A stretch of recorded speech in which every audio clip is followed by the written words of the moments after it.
In the year 2326, the Cyric Mountains wake to a sunrise drenched in crimson. Tearing through the brush, our protagonist is a hunted man. Behind him, soldiers roar that his escape means their heads. Panting and bewildered, the boy scrambles for his life, wondering what sin could have triggered this nightmare. Sweat stings his eyes as desperation claws at his mind. Why is the military so hell-bent on his execution? The pursuit hits a dead end. Kim Tae-ju frees, a voice thunders at the precipice's jagged edge. Suddenly, a lethal blast of magic streaks past, obliterating the timber right before his terrified eyes. A violent cough racks his frame. His heart falters, the curse of his frail body has struck at the worst moment. Trapped against the void, he shudders as the enemy mockingly addresses him by his formal military rank. The officer looms closer, sneering. "Did you actually believe you could slip through our fingers, brat?" Platoon leader Jong In-dong wears a sadistic grin, ready to remind the boy of his pathetic reality. "You're just mana-starved trash," he spits. A walking corpse with one foot already in the dirt. From the heights, the entire squad circles their prey. The hunt has reached its bloody conclusion. Trembling and cornered, Tae-ju pleads for answers. Why would his own people commit such an atrocity? With a cruel cackle, the villain spits in his face. Rejects are garbage, and garbage needs to be erased. Gripping his hilt, the leader sneers. Why live to 29 just to be a thorn in Her Excellency's side? The pieces fall into place. Tae-ju whispers the name of the traitorous mastermind, Han Da-mi. "Watch your tone," the officer growls. "Despite everything, that woman is still technically your stepmother." Losing patience, the soldier lunges. He swings his blade in a lethal arc, aiming straight for our hero's life. Eyes blown wide, the boy watches the cold steel descend. "Just perish already, you useless waste." The blade bites deep. Crimson sprays the air as Tae-ju's limp body tumbles into the dark abyss. Standing over the ledge, the coward declares the family inheritance now belongs to the stepmother's offspring. Time warps back 3 centuries, revealing a bustling metropolis in the year 2026. Suddenly, a freak eclipse chokes out the sun. This was the day the world was flipped on its head. A colossal pillar of light pierced the heavens, flooding Earth with mana and rewriting the laws of existence. 90% of mankind vanished into ash. Nature went haywire, and great civilizations crumbled into ruin. 300 years since the Great Fall, the survivors have finally harnessed the mysterious power of magic. They forged a new world, but peace shattered when nightmare creatures crawled out from the mana's depths. Total war erupted, birthing a hierarchy where magic is everything, and the manaless are treated like vermin. Born into high society, our hero's father is a legendary general, a true monster of the master class. Yet the eldest son was born a failure, slowly rotting away as his own mana poisons his veins. As his body falls, Tae-ju's consciousness suddenly snaps awake in a shimmering celestial void. Amidst swirling galaxies, a grumpy old spirit grumbles about his failed quest for immortality in this weird world. A white-haired sage glares at the boy, bluntly demanding to know if he understands their current location. Examining his spectral form, the boy gasps at the jagged sword wound carved into his back. Stunned, he mumbles to the void, unable to wrap his head around surviving that lethal plunge. The elder drifts through the emptiness his presence, radiating a soul-crushing aura that demands absolute respect. "Look at me, child," the spirit commands. But as their eyes meet, the old man's expression freezes. He studies the boy's face intently. This spirit is none other than the legendary Tong Gun-ak, the infamous poison demon and sovereign of the Tang clan, the undisputed god of hidden blades. When a demonic cult threatened to consume the world, he stood alone as the final wall of defense. With terrifying power, the poison demon once reduced an entire enemy army to bubbling toxic waste. This ruler of the Murim world somehow shares the exact same soul as our dying protagonist. While deep in meditation, the master sought to shed his mortal coil and achieve true godhood. In a twist of destiny, the ancient master's essence fused perfectly with the broken soul of our hero. Wide-eyed, our young hero stammers, asking if he's truly standing before that mythical god-tier master. Smirking with intrigue, the elder dives into the boy's mind, witnessing the brutal struggles he endured back on modern Earth. Gazing at those memories, the master realizes they share the same cracked potential, just born under completely different stars.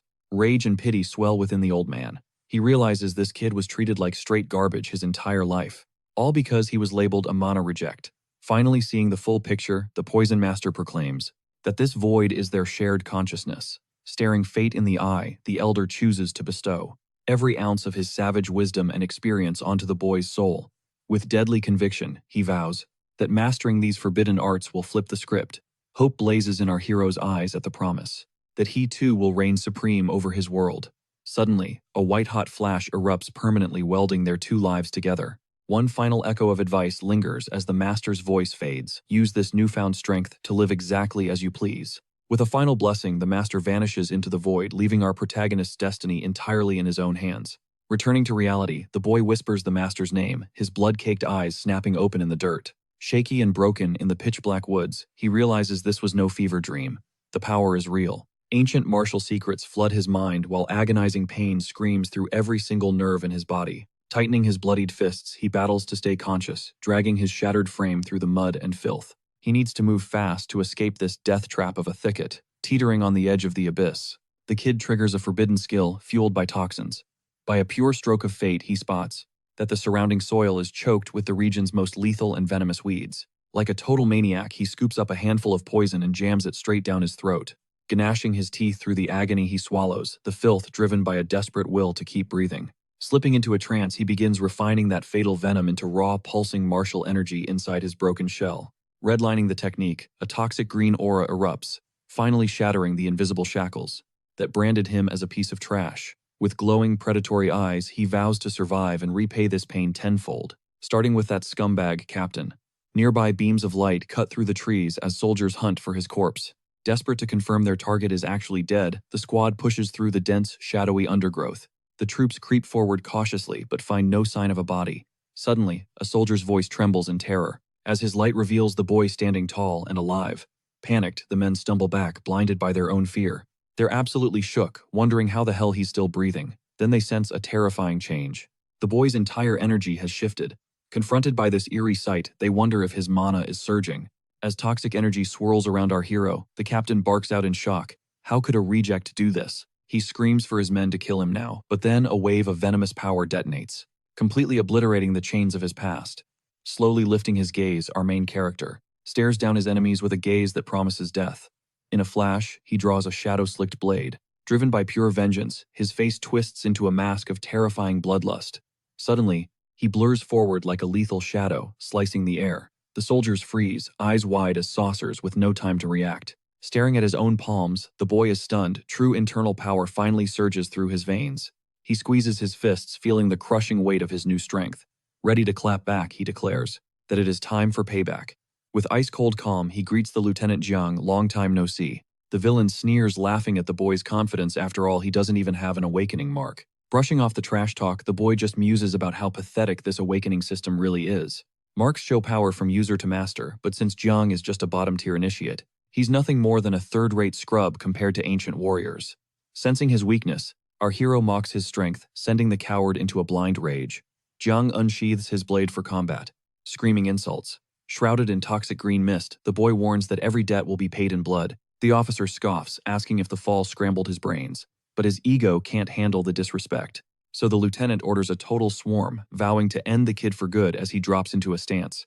Despite this being his first true bloodbath, his mind remains eerily calm, anchored by Master Tang's ancient battle memories.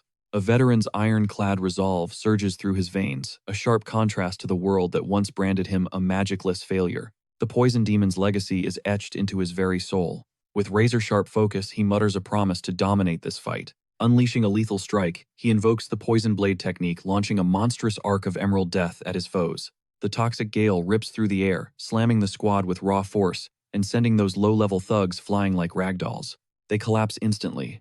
Activating ghost steps, our boy blurs into a phantom, weaving through strikes with otherworldly bizarre speed. Lethal toxins swirl within his grasp as he readies his next devastating move, the dreaded poisonous blood palm. He hammers the enemies, detonating a cloud of fatal miasma upon contact to ensure no one leaves this clearing alive. An emerald blast shatters their guard, pinning them to the dirt. Amidst the choking haze, a terrified soldier shrieks for backup. Fed up with his men's whimpering, the lieutenant snaps. He draws a high-tech sidearm and spits a death threat at our hero. He pulls the trigger, unleashing a bolt of concentrated energy. But fate is fickle, the blast only manages to graze the target. The shot does nothing but stir the dust. Gliding through the debris, the kid emerges from the smoke completely unscathed. With eyes like freezing glaciers, he mocks the speed of the attack. Shaken, the lieutenant stumbles back in pure instinctive dread. He finally feels the crushing weight of the danger. All around, the henchmen writhe on the soil, choking on an unknown agony. Strolling through the carnage, he calmly notes that even awakened metahumans bleed and suffer the same against his lethal venom. Frozen in disbelief, the captain demands to know how a tattooless reject can wield such high-tier advanced combat techniques. Smirking, the boy scoffs that Master Tang would find the question insulting. He then asks how it feels to be the prey. Looking down at the human trash before him, he questions the sensation of being crushed underfoot like a worthless, disgusting insect. Spitting up blackened gore, the lieutenant's pride shatters. He wails for mercy, pathetically addressing our hero as Sir. Showing zero compassion, he seizes the coward's throat in a vice grip. The villain's muffled screams are silenced by pure despair. Hoisted into the air like a limp doll, the scumbag flails as toxic energy begins to incinerate his veins from the inside. Fighting for air, the officer wheezes out a final pathetic threat, asking if our hero knows the power backing him up. As the venom paralyzes his vocal cords, he manages to croak the name Mitsuo before his vision finally fades to black. With a sickening dry crack, our hero delivers the final judgment, snapping the traitor's neck right then and there. Drenched in the blood of his enemies, he discards the corpse and stands alone, the undisputed king of this smoke-filled graveyard. A dark, chilling laugh escapes his lips as he savors his first taste of vengeance. He tells the wind not to worry. He has no intention of going down without a fight. Meanwhile, across the horizon, the lore of the Sarmon Empire unfolds. Born from the ashes of world-ending chaos, this empire fused Korea, China, and Japan. Back in our hero's birthplace of Paju, his family still holds sway over the desolate wastes. Deep within a high-end, luxurious military HQ, however, trouble is brewing. A stunned officer questions if Taeju was actually exiled following a failed hit. Across the desk, the truth looms large. The intelligence report is clear. Jang In-dong's unit ambushed him during a routine scout intending to end him permanently. Following the Cliffside massacre, the report claims the lieutenant survived by a miracle only to be kicked out and vanish. He's a ghost now. Rumor has it the traitors were ripped apart by magical beasts in the woods while trying to escape. Analyzing the tracks, the officer exposes a dark truth.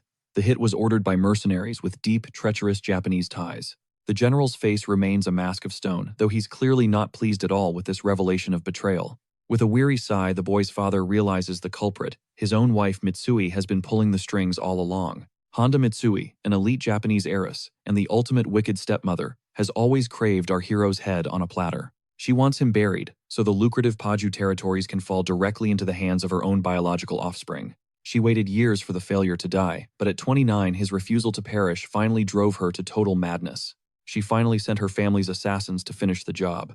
The general strokes his chin, acknowledging the gravity of the mess. Yet their estate is bleeding money. They're desperate for a financial lifeline from their powerful Japanese allies to survive. Ever the cold strategist, he chooses to bury his pride and sweep this entire assassination attempt under the rug promptly. The subordinate nods to the corrupt directive, vowing to scrub every trace of the hit. As the door clicks shut, the officer exits, leaving the general in silence.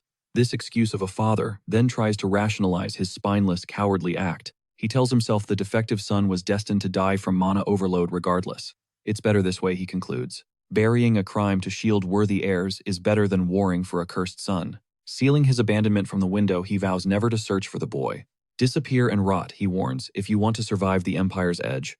Our hero overlooks a sprawling metropolis from Jurasan's peak, weighed down by his massive pack. He surveys the free city of Guri, while the veteran chief beside him starts prying.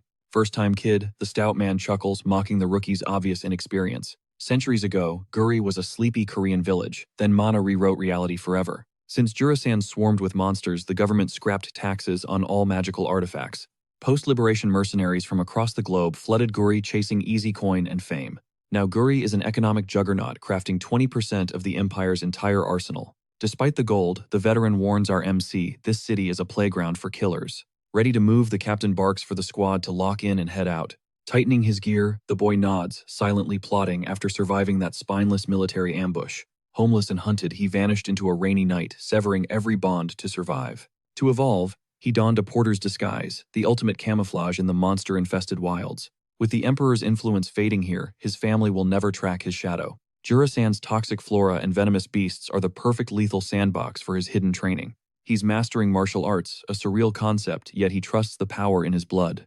By dark fate, the poison demon Tangun Aki's spirit fused with him mid-death. Ironically, Honda Mitsui's assassination plot gifted him a god-tier power-up on a silver platter. Lacking funds for revenge, he uses this lowly porter gig to secretly grind levels. Mid-trek, the chief probes the kid, asking who he thinks is their strongest warrior. Pointing at the scarlet-haired swordswoman ahead, the veteran introduces the formidable Lee Ha-nu. She's a regular rank pro, a tier that completely eclipses any beginner in this world. While she's elite, our hero senses a disturbing mana fluctuation in another female hunter. Suddenly, the woman's eyes glaze over, and she hits the dirt completely out cold. Panic hits, a three-striped variant mosquito struck. Amidst the chaos, our boy just watches. He doesn't get why they're terrified of a bug. The redhead leaps forward anyway. Chanting a fire spell, she targets the massive pest, ready to incinerate it. With a fierce cry, she hurls a fireball that turns the forest into an oven. As the dust settles, our MC asks why everyone's heart nearly stopped over one bite. That sting deletes your mana, the man explains, leaving you a total unconscious vegetable. He realizes these symptoms match the ancient toxins from Master Tang's forbidden memories. Moving like a phantom, he approaches the fallen hunter to test his poisonous healing art. His hands pulse with emerald light, extracting the toxin until the woman snaps back. As she gasps, the boy stares at his palms, low-key impressed by his own power. He successfully consumed the poison. Unaware of the miracle, the chief orders a hasty retreat. Without gear, they're bait. Suddenly, a violent rustle in the brush freezes everyone cold. High alert, the leader's pupils dilate as he feels a murderous aura closing in. Steel rings out as the squad forms up, bracing for a total bloodbath. Out hops a harmless bunny. The tension snaps and the mercenaries burst into laughter. Just a rabbit, the leader scoffs, telling the crew to stand down and pack. In a split second, the chief's expression morphs into a mask of pure terror. The redhead barely turns before a bone-crushing impact sends her flying like a rag doll. A massive club pulverizes their line as an orc battalion emerges from the abyss. Without warning, a sea of green monsters swallows the mercenaries, sealing every path to survival. Battered and bloodied, the mage screams for the team to evacuate, while her flames ignite the battlefield. Panic-stricken, the leader begs Taju to flee, but the boy just calmly fixes his collar. He flatly refuses to leave. Shocked by his audacity, the chief desperately seizes his arm. Insisting they aren't warriors, the chief is silenced by the boy's icy demand to protect the mage. He promises his interference won't fail them, his voice now carrying the weight of a seasoned killer. Shutting down all debate, he vows to rain hell from afar, forcing the leader to yield. The chief retreats with the injured, leaving Taju alone with the desperate fire mage. Taju senses an eerie coordination in the orc attack, while the girl unleashes molten spears.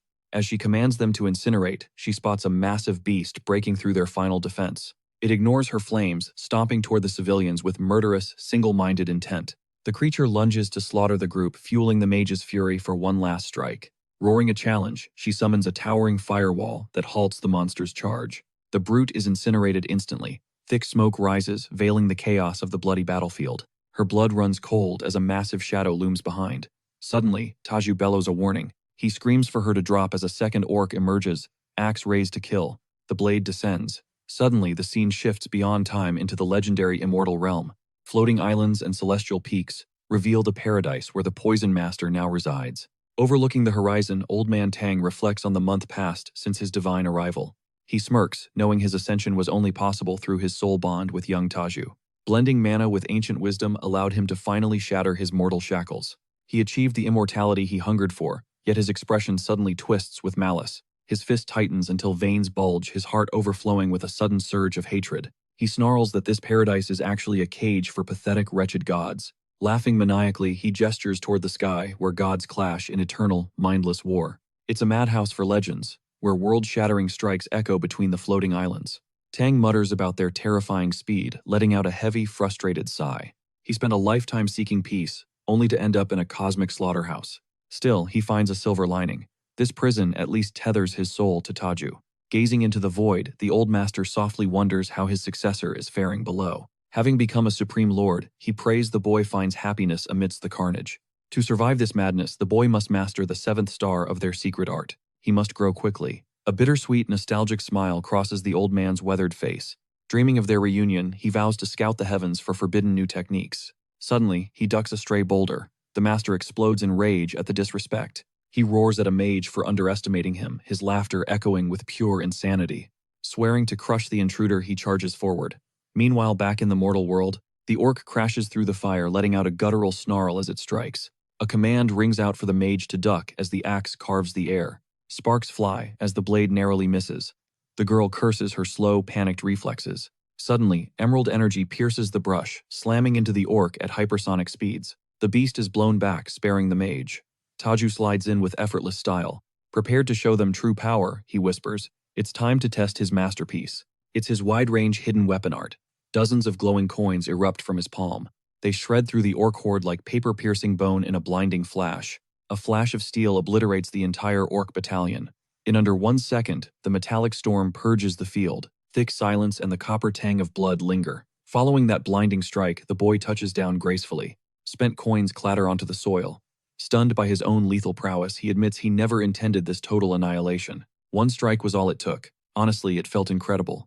Nearby, the mage remains completely out cold. He stares at her uncertain. Ditching the moral baggage, he decides his best move is a clean, swift getaway. He needs to vanish before this rescue turns messy. The top priority is ensuring this slaughter stays a secret. If his father in the Empire finds out, he is toasted. Grinning, he thanks Old Man Tang for the glow-up.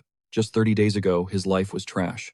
As he packs, he spots his makeshift weapons and lets out a sigh. Squatting like a little kid, he scavenges for pennies while complaining about the insane production costs of his style. This bizarre technique is expensive. He recalls that at level 7, weapon retrieval becomes fully automated and effortless. The grind is real. He needs to power up fast. Scouring for the final coin, he scans the area. He approaches a massive tree. The moment he spots the currency embedded in the wood, his face turns grim. Skewered by the metal, a 3-striped variant mosquito twitches its legs trapped against the rough bark. His gaze sharpens. Connecting the dots, our main character pumps concentrated mana directly into his palm. He feels the exact vibration of the toxin that crippled the swordswoman. A chilling realization hits him. This region is not this cursed insect's home. He examines the mangled bug with a look of pure loathing. The bite is not the real killer. This venom literally melts the victim's internal life force into nothingness. It severs a mage's link to mana, instantly causing them to collapse like a puppet with cut strings. Piecing it together, he recognizes this as an energy-scattering toxin from the ancient martial world he once knew. Here is the catch: modern humanity has zero clue how to neutralize this specific energy-killing poison. Using his master's memories, he can decode the formula. An antidote could be brewed in no time. But the first step is disgusting. He tosses the bug into his mouth, chewing thoroughly to extract its essence. Wiping his mouth, he forces the insect down momentarily, questioning his own sanity after that stunt. Anything for progress. Within seconds, his brain analyzes the flavor, confirming the chemical structure is a perfect match. It is identical to the other world's venom. With a predatory smirk, he calculates the herbs needed for synthesis. He will test the concoction at camp. In his eyes, this antidote smells like a massive payday. Suddenly, the piece shatters. A violent tremor ripples through the earth, catching him completely off guard. His pupils shrink. A suffocating dark aura erupts from the shadows behind the ancient trees. A nightmare orc covered in glowing runes crashes through the brush. This is no ordinary grunt. This elite's eyes burn crimson as it growls a death sentence. Its sheer scale is absolutely terrifying. This is not some random beast. Recalling mercenary tales, he realizes he is facing a legendary rare monster. An awakened elite. Cold sweat drips as he wonders what insanity is brewing within these cursed mountains. Why are these anomalies appearing now? Roaring with murderous intent, the abomination swings its massive axe. With bone-crushing momentum, the beast locks onto its prey, unleashing a lethal strike aimed at the boy's head. The impact pulverizes the stone floor, birthing a massive fissure that trembles throughout the entire forest. Tossed back by the shockwave, he barely evades, feeling the cold wind of the blade brush his spine. Bracing himself, he draws more coins. Basic attacks probably won't even leave a scratch on this titan's hide. Time to go all out. Channeling every ounce of power, he overclocks his technique, forging a new weapon. A radiant cone of light known as Single Flash erupts, piercing the atmosphere toward the monster's throat. It carries absolute lethality. However, the elite is fast hoisting its obsidian axe like a fortress. A dull clang echoes as the ultimate projectile explodes against the steel, failing to leave even a mark. As the dust settles, his face hardens. He knows he needs to push past his current limits. If a focused blast failed, spamming daggers would be a death sentence against that impenetrable armor. Enraged, the red-eyed titan exhales a bloody mist, hyper-focusing on its tiny foe. The boy abandons his coins. He surges his palm with lethal poison, praying the blood seal palm can end this. No more running. Staring death in the eye, he imagines Master Tang's ridicule and forces himself to bury his ego. A brutal realization strikes. Slaughtering those weak orcs earlier had fueled a dangerous ego trip. Shrouding his frame in toxic emerald flames, he readies a final strike, vowing to annihilate everything. In one fluid motion, he shatters the sound barrier, while chanting the poison demon's ultimate creed. The monstrous axe collides with the boy's venomous aura. The impact sends tremors through the entire woods. A toxic shockwave obliterates the trees as both fighters cough up blood from the titanic struggle. Before hitting the dirt, he feels his very skeleton splinter. A thunderous boom echoes across the forest. The beast buries its massive green blade into the earth, kicking up a suffocating veil of dust. Retracting the weapon effortlessly, the elite monster towers over the broken boy with pure disdain. Spitting out mouthfuls of grime, our hero barely clings to consciousness, cursing his own shallow strike. His attack failed against that stone-like hide. Swallowing the agony, he grins, ready for a total brawl. That is fine by him. As his fists clench, that green radiance erupts again with blinding intensity. Myriad threads of venomous mana lace around the orc, shredding through reinforced armor and thick muscle. In a heartbeat, the boy's eyes widen in shock at the absolute devastation he just unleashed. The Titan collapses into the mud. Standing there in disbelief, our protagonist can't comprehend the scene. How did he just delete a monster like that in one go? He struggles to process this victory. Scratching his head, he brainstorms a fake story for the porters just as a party of adventurers arrives. Geared for war, the squad enters the carnage, staring speechless at the mountain of monster corpses. A man in a sharp suit scans the boy, baffled by the lack of an awakened mark. With a lethal gaze, the stranger demands how a monolith nobody managed to wipe out a horde. He introduces himself as Lee Jungkook, the legendary Nogadon Guildmaster and captain of Gurei Watchers. Feeling the crushing weight of that aura, our hero knows he is standing before a true monster. He shifts into survival mode, carefully hiding his toxic secrets behind a mask of pure innocence. He bows deeply in a submissive act, just as the porter chief arrives, screaming his name frantically. The old man rushes past the boy, obsessed only with the safety of their high-value cargo. Playing it cool, the kid points toward Master Lee, claiming the knight saved them just in time. Recognizing the powerhouse, the portly chief bows low, showering Lee with apologies and desperate gratitude. Hidden in the shadows, we learn that Gurei operates as a lawless city, far from imperial reach. This territory is ruled by a council, and Lord Lee Jungkook is more than just a master. He is one of the 3 titans controlling the region. Trembling, the chief nudges our hero's shoulder. He whispers about paying a bribe to avoid being crushed, forcing the boy to play along. The chief orders the kid to thank their supposed savior. Suspicious, the guildmaster locks eyes. He tries to read the boy's true nature. Nervous, our hero doubles down on his porter act. He swears the red-haired mage annihilated the orcs before collapsing from total mana exhaustion. Right on cue, soldiers arrive carrying the unconscious warrior, inadvertently verifying his fabricated cover story. Losing interest, the suited master turns away, commanding his troops to strip the loot and leave. The Lord sighs, finding the scene fishy, yet he chooses to vanish into the darkness anyway. He glances back, warning the boy that a second encounter in Gurei won't end so peacefully. Breathing a sigh of relief, the chief warns the kid not to get cocky now. To survive the city's cutthroat streets, he advises staying far away from the guild radar. You must live like a shadow. Curious, our hero asks if Lord Lee is truly evil. The veteran doesn't hold back, calling Lee a corrupt snake who only plays the hero. He takes money from criminals. In this world, masters are just walking natural disasters to avoid. The best move is to run. Adjusting his shredded pack, our boy absorbs the harsh lesson. Staring at his reflection in blood, he reflects on a wild month of soul fusion survival. Crushed by the weight of his guilt, he bows low, begging Master Tanghoon Ake's spirit for forgiveness. Vowing to evolve, his eyes ignite with a lethal emerald flame. No more playing the weak, complacent coward. As twilight fades, Gurei erupts in a neon glow, showcasing the raw industrial power of the free metropolis. In this death trap of a region, doctors are non-existent. Survival is a luxury few can afford. Shadow healers are mostly exiled mercs on the run. To regular citizens, they're more dangerous than the wounds. This vacuum let local pharmacies seize absolute control, patching up the mangled masses for a hefty price. Licensed by the state, these chemists peddle high-tier magical artifacts like their common candy over the counter. Mercs value their hides, dropping bags of gold on elite potions rather than rotting in some back-alley clinic. Cloaked and masked against the torrential downpour, our main character clutches 3 vials shimmering with pure liquid gold. Exhausted to his core, he grumbles about the month of pure hell spent crafting this alchemical masterpiece. With visions of stacks in his head, he celebrates mastering the 3rd stage of poison spirit arts. Now no low-tier orc stands a chance. A confident smirk plays on his lips for the future. If this deal lands, his days of slaving away like a pack mule on the mountains are over. The door chime echoes through Bake's pharmacy, signaling the arrival of a truly mysterious high-stakes customer. The clerk greets him while restocking mana jars. Her gaze is icy as she demands his business. She offers basic herbs, but he shuts her down instantly, demanding a face-to-face with the big boss. He wants the man in charge.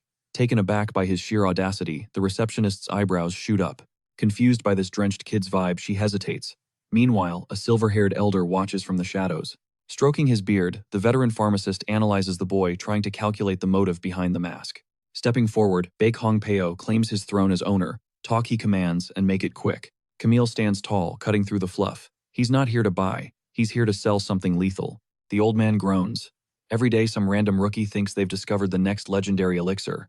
Dismissing him, he tells the kid to hit the flea market. This elite shop doesn't buy trash. Without a word, Camille slams the vial onto the wood. Old man, he says, pay close attention. Fuming at the disrespect, Bake snaps back. He's got zero interest in buying sketchy junk from nobodies. Ignoring the tantrum, Camille drops a bombshell. That little bottle, it's a flawless, pure antidote. For the 3-striped mosquito. Silence devours the room. The old man's face goes pale with shock. He stares at the glass.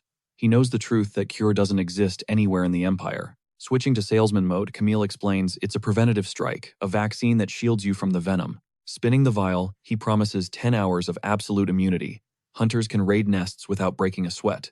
Bake's expression shifts. He clutches his head, his temper flaring like an erupting volcano. "You insolent brat," he roars. He tells the kid to bring a more believable scam next time. Calm as a monk, Camille lines up 2 more vials right under the trembling clerk's nose. Adjusting his hood, he suggests a field test. "Call me when you're ready to be a billionaire." He slides a card across. The deadline is midnight sharp. Camille is calling his absolute bluff. Walking away from the noise, he waves casually. "If you decline, the competition will take the bag." The door slams shut, leaving a suffocating silence behind. 2 pairs of eyes fixate on the glowing vials. Stunned, the old man runs a hand through his hair. He wonders if that kid is truly insane. Later, a massive adventurer gazes at Camille's vial, his eyes glittering with pure, unadulterated greed. Jin-Soo, a potion-obsessed squad leader in heavy plate, asks if this liquid gold actually delivers. Drowning in skepticism, the owner gulps. He admits he's unsure if it's a miracle or a trap.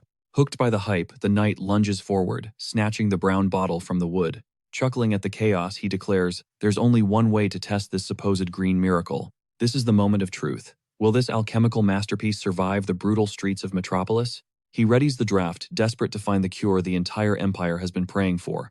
Letting out a weary sigh, the shopkeeper admits his hope withered the moment the megacorps moved in. A cure for the cursed bugs was a myth, but that hooded kid's sheer audacity left the old man questioning everything. Zero hesitation. The potion junkie rips the cork out and downs the whole bottle in one go. Right in the middle of the shop, the panicked clerk screams at the lunatic to stop. "Drop the mystery juice." Stunned, the fighter wipes his chin and finally speaks up. "Wait, I know this flavor." The owner's jaw drops as he stammers "Theost and back." He demands to know if this so-called miracle drug is just straight-up sink water. With a deadpan expression, the knight shrugs. "I've downed enough buffs to know when mana is MIA." He looks totally over it. The owner snatches the remaining vials and chucks them in the bin, muttering about street-tier scammers. Swearing off pity parties forever, the warrior pays for his gear and heads for the exit. Off to grind some frog mobs, the owner asks curiosity, finally getting the better of him. While checking his gold for the mountain trek, the knight nods but starts venting. "Legit potions are a total scam," he grumbles, waving off as he jokes about being late for the hunt. "Blame the miracle water tasting," he smirks. Once the door shuts, the old man lets out a breath. He knows a DIY antidote is pure cope. Meanwhile, deep in the mountain peaks, dusk falls as mana blasts ignite the woods. Suddenly, a beast like a hellhound snarls from the shadows. Fangs bared, it lunges only to be met by a shimmering blue barrier that shatters the dirt. Agony rips through the silence as crimson claws shred the shield and level the surrounding trees. The mage screams in terror. Why is a blade-tooth mutant stalking a low-level zone? Slashing through the chaos, she yells to Captain Jin, so that the escape route is open, they need to bail. Hacking up blood, she gasps that the toxin has spread. Her limbs are turning to stone. With a grim stare, the leader reinforces the shield, barking at them to stay frosty. "Kill the beast and we live," he roars. But mid-sentence, his world begins to tilt. His vision blurs as a hellish buzzing rings in his skull. Then he spots it. That infamous 3-striped mosquito is perched right on his neck. Pure panic sets in. If the captain falls to the toxin, they're all dead meat. Before his brain can even flinch, the sting lands. The barrier flickers, a mana break is imminent. He scans the carnage. He realizes they're cooked. This was supposed to be a low-tier frog hunt. Their anti-bug gear was top-notch, but that blade-tooth beast shredded their armor instantly. With their defenses torn, the swarm descended, picking off the mages until only the captain remained. Pinched between the swarm and the mutants, they're trapped in a literal death box. Pushed to the brink, the knight realizes this isn't a hunt anymore, it's a desperate struggle to breathe. Captain eyes up, incoming the mage shrieks. Jin-Soo's eyes snap wide. The elite mutant blurs a streak of fur and claws aimed straight for his throat. It moves for the kill. Boom, red talons slam into the mana barrier with bone-shaking force. The shield spiderwebs instantly, the shockwave blasting the beast backward into the dirt. But the blue glass shatters. Miraculously untouched, the knight stares at his trembling hands in disbelief. The spell failed, yet his veins are pulsing with insane power. Then the realization hits him. That garbage tap water from the pharmacy. It wasn't a scam. It was a miracle. Stealing his nerves, the warrior barks orders for a regroup, his grip tightening on his blade. If that kid's brew is legit, these overgrown rodents are about to get absolutely smoked. He blurs into the air, driving his enchanted steel deep into the beast's hide. Grinning like a lunatic, he roars that the juice is real. Survival is now guaranteed. Back in the city as dawn breaks, the pharmacy door is suddenly blasted off its hinges. The owner bolts from the back, screaming about which maniac is trashing his shop at sunrise. Drenched in crimson, Leader Jin-Soo storms in. He bellows at the top of his lungs, demanding those miracle vials from earlier. Morning hits Gray's commercial street. Our hero strolls through the chaos, low-key vibing with the city's wild market energy. Vendors are screaming from their stalls, hawking prime monster meat for absolute dirt-cheap prices. It's a literal steal. Shop windows glow with heavy carapace armor. Thanks to the surplus, these enchanted sets are selling for pocket change.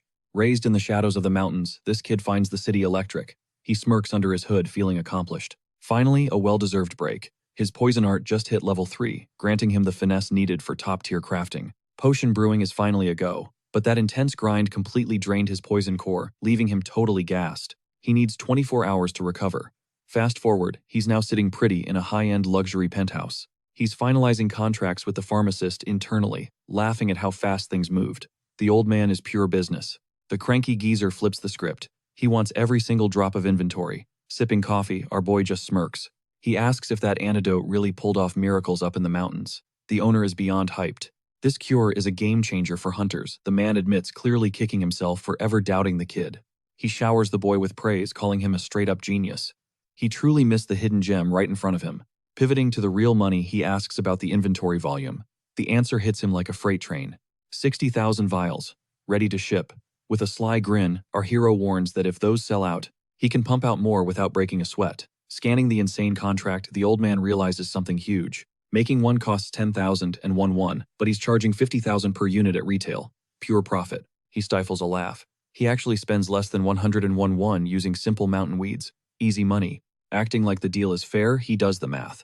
This is a smooth 3 billion won payday. Our boy tweaks the deal, offering an exclusive supply for just 35,001 per bottle. He's slashing his own margins.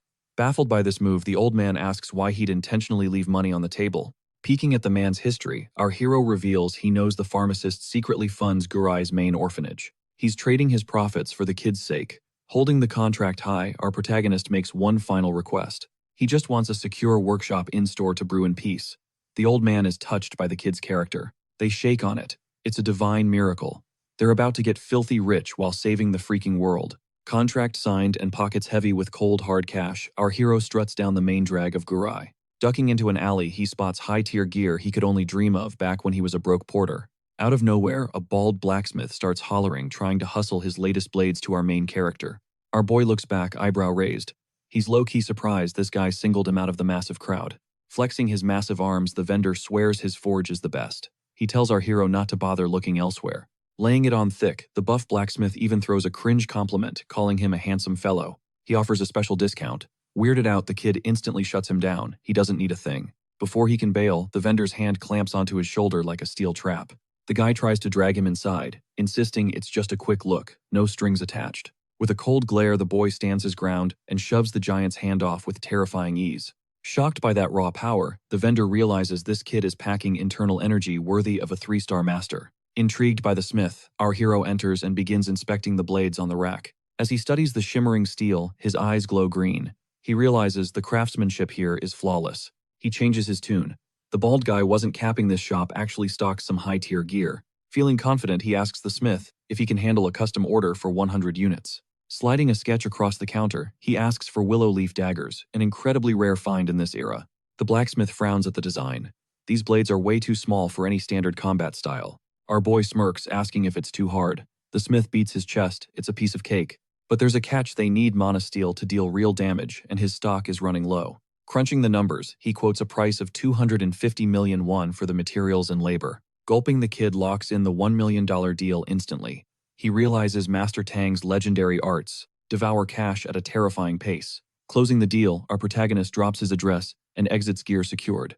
Back outside, he checks daggers off his list, muttering that finding armor to tank an orc's blow is next. Martial world memories recall Master Tang in flowing robes packed with secret pockets for elixirs and deadly blades.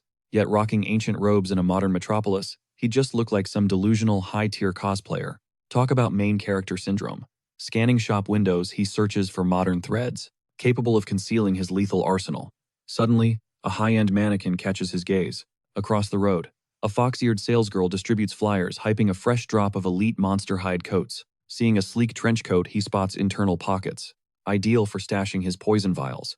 Grinning, he nods, admiring the gear's drip and tactical utility. Stepping inside the shop is ghost town quiet save for a red-haired swordswoman clashing with a manager. Spotting the massacre survivor, he considers bailing to keep his secret identity from leaking out. Too late, the redhead shouts his name, freezing him mid-escape. Trapped by the manager's gaze, she approaches, admitting she claimed the orc kill because the guild's questions were getting too spicy. Overcome with guilt, the mage confesses she just blacked out after he single-handedly wiped the floor with the monsters. She vows never to forget her actual savior, thanking him from her very core.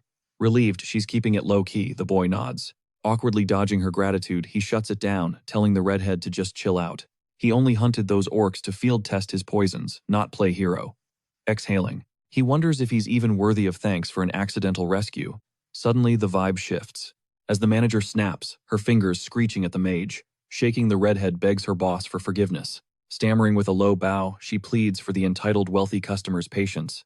Abruptly, the mage dips her head, delivering the bad news. That custom coat is no longer for sale. Peering at the chaos, he recognizes the window piece and zeroes in on the fight. Enraged, the manager bellows that the client was already measured and demands to know why this deal is suddenly dead. Keeping her cool, the redhead explains this coat is her inventory's absolute crown jewel. Bored, the bratty client crosses her arms, demanding answers with a lethal glare. Grabbing the mage's face, the manager orders her to seal the sale immediately. Over the drama, the customer walks away, fed up with the circus, and storms out. The manager starts losing it, screeching at the mage as the socialite vanishes, questioning her sanity. Watching this cringe fest, he realizes her stubbornness just made a high-level enemy. After the outburst, he asks why she'd trash a $1 million commission.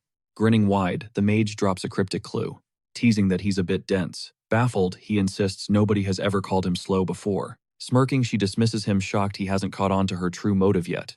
Unfazed, our protagonist tells her to quit the games and just spit it out. She gestures to the silver fox coat, a massive thank you gift for her life. He refuses instantly, crossing his arms, claiming he can't take such a pricey reward for nothing. Her expression cools. She doubles down, insisting his reasons for the slaughter don't change the outcome. She's only alive because of him. Softly, she admits she'd rather part with her greatest treasure today rather than lose it when they inevitably die in those cursed mountains. Like her late partner. Stunned, he finally feels the heavy burden of this gift, recalling a lifetime of being trash-talked by his worthless family. Accustomed to being hated, he remembers his stepfamily mocking his weakness, but things have shifted now. Touched by a stranger's genuine thanks, a rare smirk tugs at his lips as he finally drops his walls. Accepting the mage's offering, the hyped redhead claps in delight, urging him to get measured taken immediately.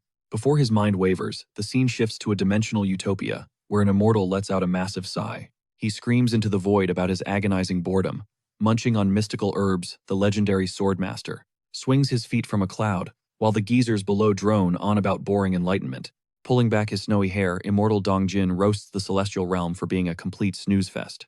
Roasting his peers, he trash-talks everyone, calling them dusty old men stuck in the same bland robes. Suddenly, the master spots a guy in the corner rocking an outfit that totally breaks the status quo. Intrigued, he scans the newcomer, a poison demon dripping in modern drip exactly like our main character's earth clothes. Sporting a fire jacket, Master Tang ignores the haters and flexes a cold look, unbothered by their judgment. Peeping the fashion-forward psycho, the sword immortal actually thinks about asking the toxic geezer for style advice. Anything to kill the monotony. Hopping off his cloud, he gambles that chilling with this lunatic will be a total riot. Stepping forward, he plots to swap some lethal strikes or hidden arts, all for some top-tier modern tailoring tips. Gnawing a divine peach, old man Tang ignores the chaos. Finding the vibe hilarious, he enjoys the godly fruit. Meanwhile, in the bustling free city of Gurai, life moves at lightning speed, with massive towers piercing the heavens. Hoverbuses weave through chaotic streets, proving that high-tech and ancient magic have merged flawlessly. Scanning the skyline from a rooftop, a wealthy socialite critiques the cyberpunk view. She finds the vibe extra, but her nearby aide notes this is the elite district where only the top-tier flex. The secretary clarifies that orcs wrecked the old borders, forcing Gurai's massive wealth into these overpriced neon skyscrapers. Revulsed by the wealth gap, Zhang Yonghee, a military prodigy and heiress, blasts the elites. She hates how they hide while the streets suffer, whining about the risk. The shaking assistant wonders if this dump was worth it just for a ghost fox fur coat. Patiently, the blonde explains this gear isn't just for show. It's ultra-rare armor, made for regulating heat during high-stakes combat. Smirking at her grind, the secretary jokes, it's no surprise. The heiress skips vacations to focus purely on hardcore training, seizing the opening. The staffer grins and asks to blow some of Grandpa's bottomless stacks. The aerobus hisses open at a swanky stop, With a power walk designer, heels hit the pavement, signaling the arrival of Garai's elite. Focus, the cadet orders her aide toward the flame boutique. Skipping the tourist traps, our hero watches from the alley shadows. He eyes the wealthy hunters, wondering why such high rollers flock to this death trap city. Checking the ghost fox coat photo from the redhead, the boy realizes this fit is the ultimate upgrade for Master Tang's old rags. Slamming the boutique door, the chime rings instantly, grabbing every high-end shopper's attention. The blonde heiress and her aide scoff, annoyed by a dusty commoner entering their luxury space. The red-haired mage inside beams, greeting the boy with a huge smile and a warm welcome. Suddenly she gets dramatic, dropping hints while acting like they aren't totally besties. Confused by her theater, he asks if she's concussed. With a smirk, the redhead reveals that retail is her main hustle, while monster slaying is just a side quest for rent money. Shifting to the pharmacy-funded orphanage, the vibe is popping thanks to insane potion sales. Down a dark hallway, a concealed staircase descends into a hidden vault. There, the basement has become a high-tech lab, where our hero grinds like a beast. Palm glowing with emerald flames, his poison art refines basic weeds into a legendary healing elixir. Drenched in sweat, he grins, having mastered the perfect toxin to cure conversion. Feeling his mana sharpen, he clicks his phone to answer the old man's urgent call. Wiping sweat with a grin of pure satisfaction, the kid declares the massive batch of concentrate is finally ready for bottling. Back at the pharmacy, the old man exhales a heavy sigh of relief, stunned by the kid's insane production speed. He reveals the old stock vanished yesterday. Thanks to the absolute chaos on the ground floor, the shop is drowning in demand. It's a literal war zone. Desperate adventurers are screaming and shoving each other just to get their hands on the antidote. One massive warrior barks orders at his crew to buy every single drop before the price skydives into the atmosphere. With a devious, calculating smirk, the old pharmacist tells a caller he's officially capped the limit to 2 bottles per person. Fearing the Empire's cutthroat scammers, the owner asks if the kid is worried about some rival stealing his secret formula. Cool as ice, our main character twists the cap onto a finished vial, looking completely unbothered by the supposed competition. He explains that, without the insane precision of his spiritual poison arts, this mixture is nothing but a lethal death trap. Mimicking this product is mathematically impossible, unless the guy trying to copy it is a straight-up demon from the abyss. Thrilled that their monopoly is rock solid, the old man vows to hold the line and manage the frantic sales floor. He urges the kid to send the stock down as soon as possible.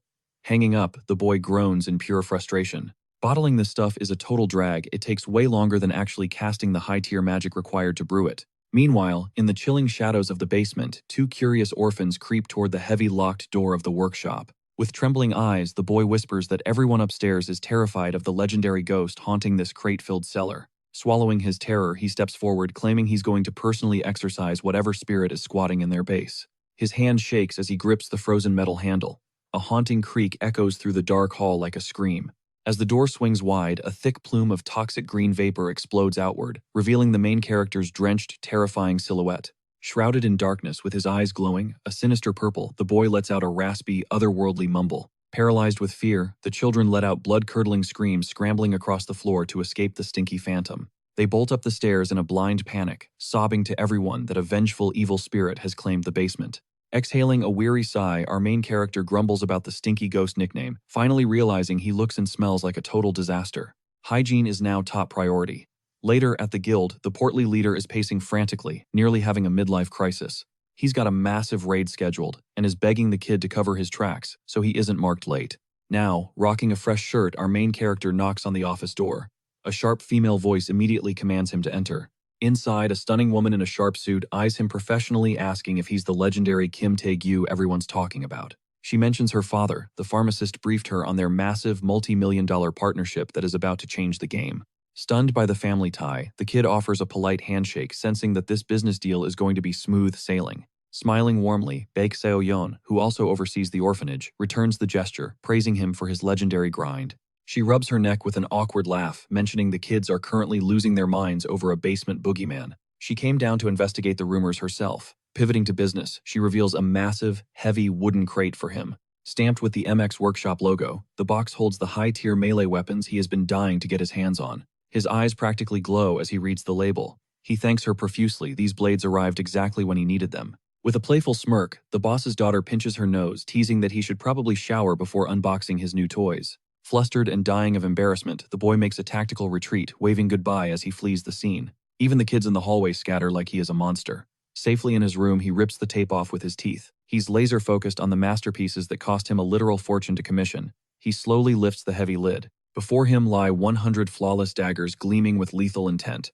Taped to the wood is a small, bright pink note. He reads the cringy romantic message from the bald blacksmith, which even features a tiny hand-drawn heart at the bottom. The smith sent these prototypes for a test drive, asking for feedback from his favorite. A vein throbs in the main character's head. Our hero crumples the paper in a silent rage, absolutely fuming over the bald guy's relentless, bizarre flirting habits. He hurls the paper ball against the wall, muttering a desperate prayer for this ridiculous, unwanted romance to finally end. Shaking off the trauma of the pickup line, he refocuses on the steel and draws one of the willow leaf daggers. He feels the perfect balance of the metal slowly sliding his thumb along the edge of the razor-sharp blade. An effortless cut confirms the edge is monstrously sharp. With a smirk, he tosses the lethal knife into the air. The blade dances in his grip with lethal grace. The balance is flawless, a perfect instrument of death. A smirk plays on his lips, no adjustments needed. The steel's dimensions are divine for the coming chaos. Time to banish some orcs to the abyss. Freshly geared up, the image of that crimson-haired mage flashes back. She'd practically gifted these blades at a massive discount, a fair trade for the miracle he'd performed in the forest. Sheathing the steel, reality hits hard. He's disastrously late for his rendezvous with the guild's big boss. He needs to move fast. Soon after, at the Jurassic border's peaks, the atmosphere feels suffocatingly tense. Monstrous howls rip through the distance.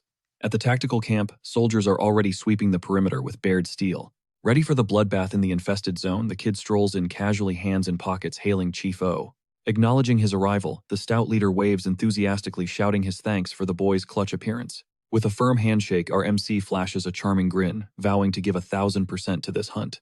As the operation looms, the boy plays it cool, claiming he's always ready to back up the guild. Suddenly, some hothead starts banging his scabbard against his leg, barking at our MC to drop and beg forgiveness. Sporting a cringe ponytail, initiate mercenary Jang Won-jun starts whining about their little friendship session. He demands mission focus. Strolling right past the arrogant prick, our MC drops a cold, quiet warning. He's stepping into dangerous territory. Our MC was punctual, so he owes zero apologies to some random nobody. Livid, the initiate half unsheathes his blade, threatening to slice the useless porter's face open right now.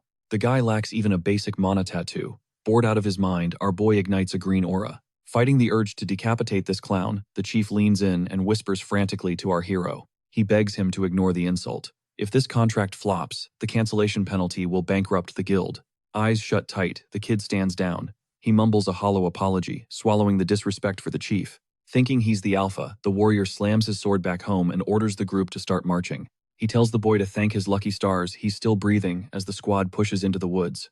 The chief keeps apologizing for the disrespect while the hunters up front continue their toxic grumbling. They bark at the porters to move faster. Sizing up the squad, our MC notices something's off. They're understaffed. He questions why a death-defying mission only has 7 men. Stunned, the leader confirms this absolute insanity. He claims that thanks to new repellent potions, these cheapskates decided to slash the support crew in half, all to maximize their final payout. Overhearing the talk, the brainless swordsman gets triggered yet again. He storms back, spitting venom and asking if this trash porter has a literal death wish. Shaking with pathetic rage, the coward snarls that a porter has zero right to judge their tactical choices. His gaze turns jet black with killing intent as he stares down this piece of human trash. He warns them, they're all walking corpses. The swordsman fully unsheathes, vowing to end the boy's life. Right here because nobody mourns a porter. Mid-chaos, team captain Kwon Dong-suk finally raises a hand. He tells the hothead to chill, asking who'll haul the gear if the kid gets slaughtered. With a wicked grin, the captain mocks the boy's nerve, noting that Gray's porters are getting way too cocky. Caressing his blade, the fool retreats with a condescending laugh. He warns that if our MC flees, he'll be sliced into ribbons. The boy's rage hits its breaking point. He wonders if he should just snap their necks now and clean up the forest's filth. Taking in the vast peaks, his grip loosens. Meanwhile, the captain commands everyone to down their supposed anti-pest elixirs. As they trek, the relieved chief murmurs a quick apology praising the kid's god-tier composure and restraint. Warning, this Jurassic zone is crawling with massive razor-fanged weasels hungry for fresh human blood. Takes a whole squad of mages to handle these bugs, the portly leader grunts, but your vials changed the game. The terror has faded, paving the way for smaller crews and fatter stacks. The kid just smiles at the praise. Though proud, his invention revolutionized the hunt. A bittersweet memory of the red-haired mage flickers in his mind. She lost her lover to these insects on a similar run. Pressing the vial to his lips, he fakes a drink. He knows true power isn't about saving weaklings. He watches the backs of the oblivious fools laughing ahead of him. A chilling killing intent spills out, staining the atmosphere. With his blood surging, he debates wiping this entire squad out. He wonders if he should leave 0 survivors. Master Tang's soul hasn't just reforged his body, it has hijacked his mind. It has infected him with ruthless Murim logic. Thanks to that inherited poisonous heart, his old passive self is dead. Now his primal instincts demand he delete any trash that dares disrespect his might. Within those shared ancient memories, the poison demon's venomous heart thrums with warrior pride, descending like a bolt of obsidian lightning from the heavens. Master Tang obliterates foes in a single strike, showcasing ancient brutality. Back in reality, our MC suppresses his rising bloodlust. He tells the chief to stay glued to his side or face a sudden accidental demise.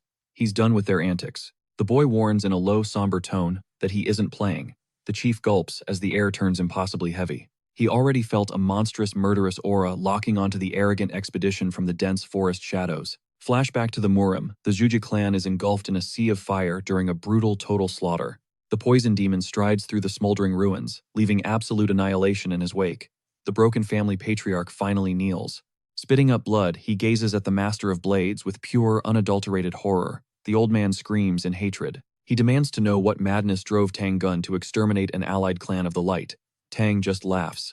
Tang flings a blood-soaked rag at the man's face, asking who the real demon is in this twisted story. Shrouded in violet phantom swords, the poison master accuses the family of being secret lapdogs for the demonic cult. Blindsided by the claim, the patriarch shrieks that the 5 great families would never commit such a foul betrayal. Reaching out in disgust, Tang calls him a coward, noting how scum always cries and lies before the end. Shaking violently, the old man realizes his time is up as the master gathers lethal energy in his palm. Punting the rival's decapitated head, Tang coldly asks if the old man wants to bid his precious son a final farewell. Memories reveal the patriarch's son was butchering innocents for blood pills, while the father buried the evidence for peace. He hid a macabre scheme behind a mask of justice. Staring into the enemy's dead eyes, the poison demon sneers. He asks if the human garbage still thinks this is a lie, vowing he despises cowards who use shields. He loathes those who hide behind innocence just to save their own pathetic, rotten, and cowardice skins. Crying like a child, the old man begs for life, promising to leak every secret of the dark cult. The master cuts him off, stating that thousands of righteous souls perished because of this very corruption and greed. Channeling his glowing white gaze, he hands down the ultimate verdict, ordering the trash to simply stop existing. With a violent surge of energy, the old man's body vaporizes. Tang vows the cult leader is next to die. Enveloped by fire and magic steel, the demon cements his legend, punishing villains without mercy, trial, or any delay. Back on Earth, the moronic hunters slay a mutant weasel and brag about how the hunt is a total breeze. They laugh, emboldened by the antidote. The ponytail warrior eyes a crystal and calls the porters useless, weak cowards. He claims they are only fit for hauling gear. Swallowing his pride, the chief bows, apologizing for his supposed clumsiness. He plays along while our MC just observes the circus. Wiping his face, the boy grumbles that everyone there is doomed. He mutters that they will all perish in minutes anyway, so wasting good poison on trash is a total loss. Grinning at the dirt, he decides he won't lift a finger to save them. Their ignorance will be their funeral. At the front, the 2 hunters celebrate their first kill, genuinely believing they are the undisputed kings of this mountain. They mock the danger. Squinting, the boy looks up and mentally notes that the real bloodbath is finally about to begin. He feels the lethal vibe as heavy thuds echo from the darkness. The real nightmare is finally here. A sharp snap echoes from the darkness, instantly killing the group's pathetic laughter. Without a word, our MC seizes the chief's arm. He commands him to stay close if he plans on seeing Gurai again. Suddenly, a monstrous wolf with crimson fur and burning eyes emerges. It plunges from the canopy, shattering the earth. Its roar vibrates through the air. The hunter has officially become the prey. Trapped in a living nightmare, the head porter stands frozen, staring helplessly into the massive blood-stained jaws of the beast. The swordsman panics, screaming about the impossible rank of this monster. Unfazed, our MC tells the chief to keep his cool. He reassures him they're safe behind the line of fire. Analyzing the threat, the boy instantly identifies the red-furred predator. He knows this isn't a target for rookies, but the situation turns fatal when a second wolf stalks into the moonlight. These demons always hunt in pairs. Drenched in a cold sweat, the terrified warrior howls a warning to his comrade. Their escape is sealed. Desperate to play the hero, the mage unleashes a frantic water beam at the approaching monsters. She screams for the kill, but the wolf blurs with godlike speed, dodging the spell to lunge straight for her throat. The swordsman shrieks in terror, abandoning all pride as he begs for orders while retreating like a total coward. With a heavy thud, the beast corners the useless warrior, preparing to tear the entire unprepared squad to shreds. Total panic sets in. The ponytail idiot yells they're finished, but the captain just flashes a sickening, malicious grin. He heartlessly suggests using the porters as live bait to buy their escape. Trembling, the porter clings to the boy's sleeve. He begs for another miracle as the chaos spirals out of control. Without a hint of hesitation, our MC draws his steel. Unsheathing a willow leaf dagger, he coldly declares it's time to show these amateurs how the dirty work is done. Channeled poisonous aura flares around him. He hurls the blade with blinding velocity, triggering the lethal single flash skill. Slicing the wind, the jade-colored knife streaks toward the coward who was ready to sacrifice innocent lives for his skin. A sickening crunch follows. The dagger drills through the swordsman's skull, obliterating his head in a spray of gore. An explosion of emerald energy erupts into the sky, shredding the trees and leaving the survivors paralyzed with shock. The thunderous boom rattles the mountain, scattering birds for miles. The chubby chief can only stammer in absolute disbelief. He gasps, unable to process the carnage. Cold and calculating, the boy stares down the remaining members of the team. He points out that one hero fled, while the other tried to turn the weak into a human shield. Radiating a murderous intent, he snarls that he loathes trash like them, far more than any monster in this forest. Nearby, the other warrior wails in agony, clutching the bloody ruin where his ear used to be before the blast. Dizzy and bleeding, his eyes bulge as the smoke clears to reveal the true scale of the boy's power. The massive wolf lies dead on the soil, its skull pierced by the same strike that claimed the warrior's life. One shot, 2 kills. The blade went through them both. Shaking like a leaf, the porter struggles to comprehend the scene. He asks if the kid really downed that nightmare in a single hit. The second wolf watches its mate die, its eyes filling with hate. It snarls, baring lethal fangs at our MC. He simply tells the beast to pipe down and stay in its place. Suffused with dark energy, the boy warns the monster that he's having a legendary bad day. One more step and he'll turn it into a rug. Turning to the earless hunter, he asks if being a rat is his full-time job. He demands to know if throwing subordinates to the wolves is standard procedure for their pathetic little group. Cornered, the crazed warrior screams back, trying to justify his cowardice as the simple law of the jungle. He rants that the weak are born to die, so the strong can thrive. The boy absorbs the excuse, with narrowed, icy eyes. He smiles a terrifying hollow expression, and agrees to let the man taste his own twisted logic. With a superhuman burst of speed, the kid leaps behind the beast, forcing the wolf and the warrior face to face. Perched on a high ledge, he commands the surviving wolf to feast on the remaining strong warriors. The earless man is lost in confusion. Relaxed on the rock, our MC explains he's already handled the pack leader. Now it's a fair duel between a beast and a brave hero. Enraged, the idiot warrior desperately unsheathes his blade. He curses the boy, barking about how a mere brat shouldn't dare mess with an awakened like him. Losing his mind, he orders the mage to join the fray and stop standing around like a statue. He swears that together they can take the beast down. With a roar of pure desperation, he raises his sword high. He vows to butcher the kid next, but in that heartbeat, the wolf lunges with savage precision. It rips the mage clean in half, painting the forest in crimson as the true massacre begins. Witnessing the carnage with icy eyes, the boy reminds the warrior that since might makes right, there is zero room for complaints. He claps back, mocking the bully's lost ego now that he is the prey. A bone-chilling roar echoes as the beast locks onto its target. The kid coldly tells the hunter to fight for survival. Paralyzed by pure terror, the coward drops his blade. He realizes he is just monster fodder, drenched in sweat. The warrior snarls with venomous hatred. He asks if the boy truly thinks he can escape with the prize. Claws scrape the earth as the monster prepares to shred its final target. Desperate to survive, the warrior commands the team to scatter. He abandons his allies, betting on luck as he bolts. Suddenly, a scream rips through the air. The wolf pounces with lethal precision, sinking fangs into the hunter's leg, slamming him down like a discarded toy. Sobbing in the dirt, the man grips his mangled limb and curses, blaming the kid. But the world goes dark as the massive predator looms over him, ready for a feast. Pushed to the brink, the pathetic warrior shrieks for the porters, begging for salvation in his final seconds. In a spineless move, he grabs the wounded mage and shoves her into the monster's path. Panic explodes as the girl stares into a maw of razor-sharp teeth. Then comes the sickening crunch of bone, as the wolf rips the swordsman in two, ending his miserable life. Drenched in gore, the beast prowls for its next course. Its crimson eyes lock onto the duo standing at the cliff's edge. Salivating, the monster stalks toward the chief and our main character. Shaking, the old man gasps that the red devil is upon them. Our hero just sighs, bored out of his mind. He tells the beast it should have stayed hidden. Rising from his perch, his toxic aura flares. He is annoyed that this mutt got cocky, killing weaklings, and forgot its place. With a sudden crack, the boy vanishes from sight, pulverizing the stone beneath his feet. He rockets toward the beast, winding up a punch, and declares that the games are officially over. Channeling pure lethality into his palms, he strikes. The double poisonous blood palms slam into the monster's snout. A jade explosion sends the creature soaring. A violent shockwave erupts, piercing the clouds and leveling the forest. The wolf is instantly erased. The chief stands frozen. He cannot fathom the godlike power radiating from the kid. He dismissed as a city amateur. The dots finally connect. It was not the mage. It was this boy who slaughtered the orcs. Breathing easy, our main character stretches, mentioning how good it feels to move after being stuck in a cramped laboratory, brewing potions for days. He casually strolls over and asks the old man if he is still alive. Terrified, the chief pleads for mercy, fearing he is a witness to be eliminated. The boy just laughs and asks why he would ever kill the only decent person here.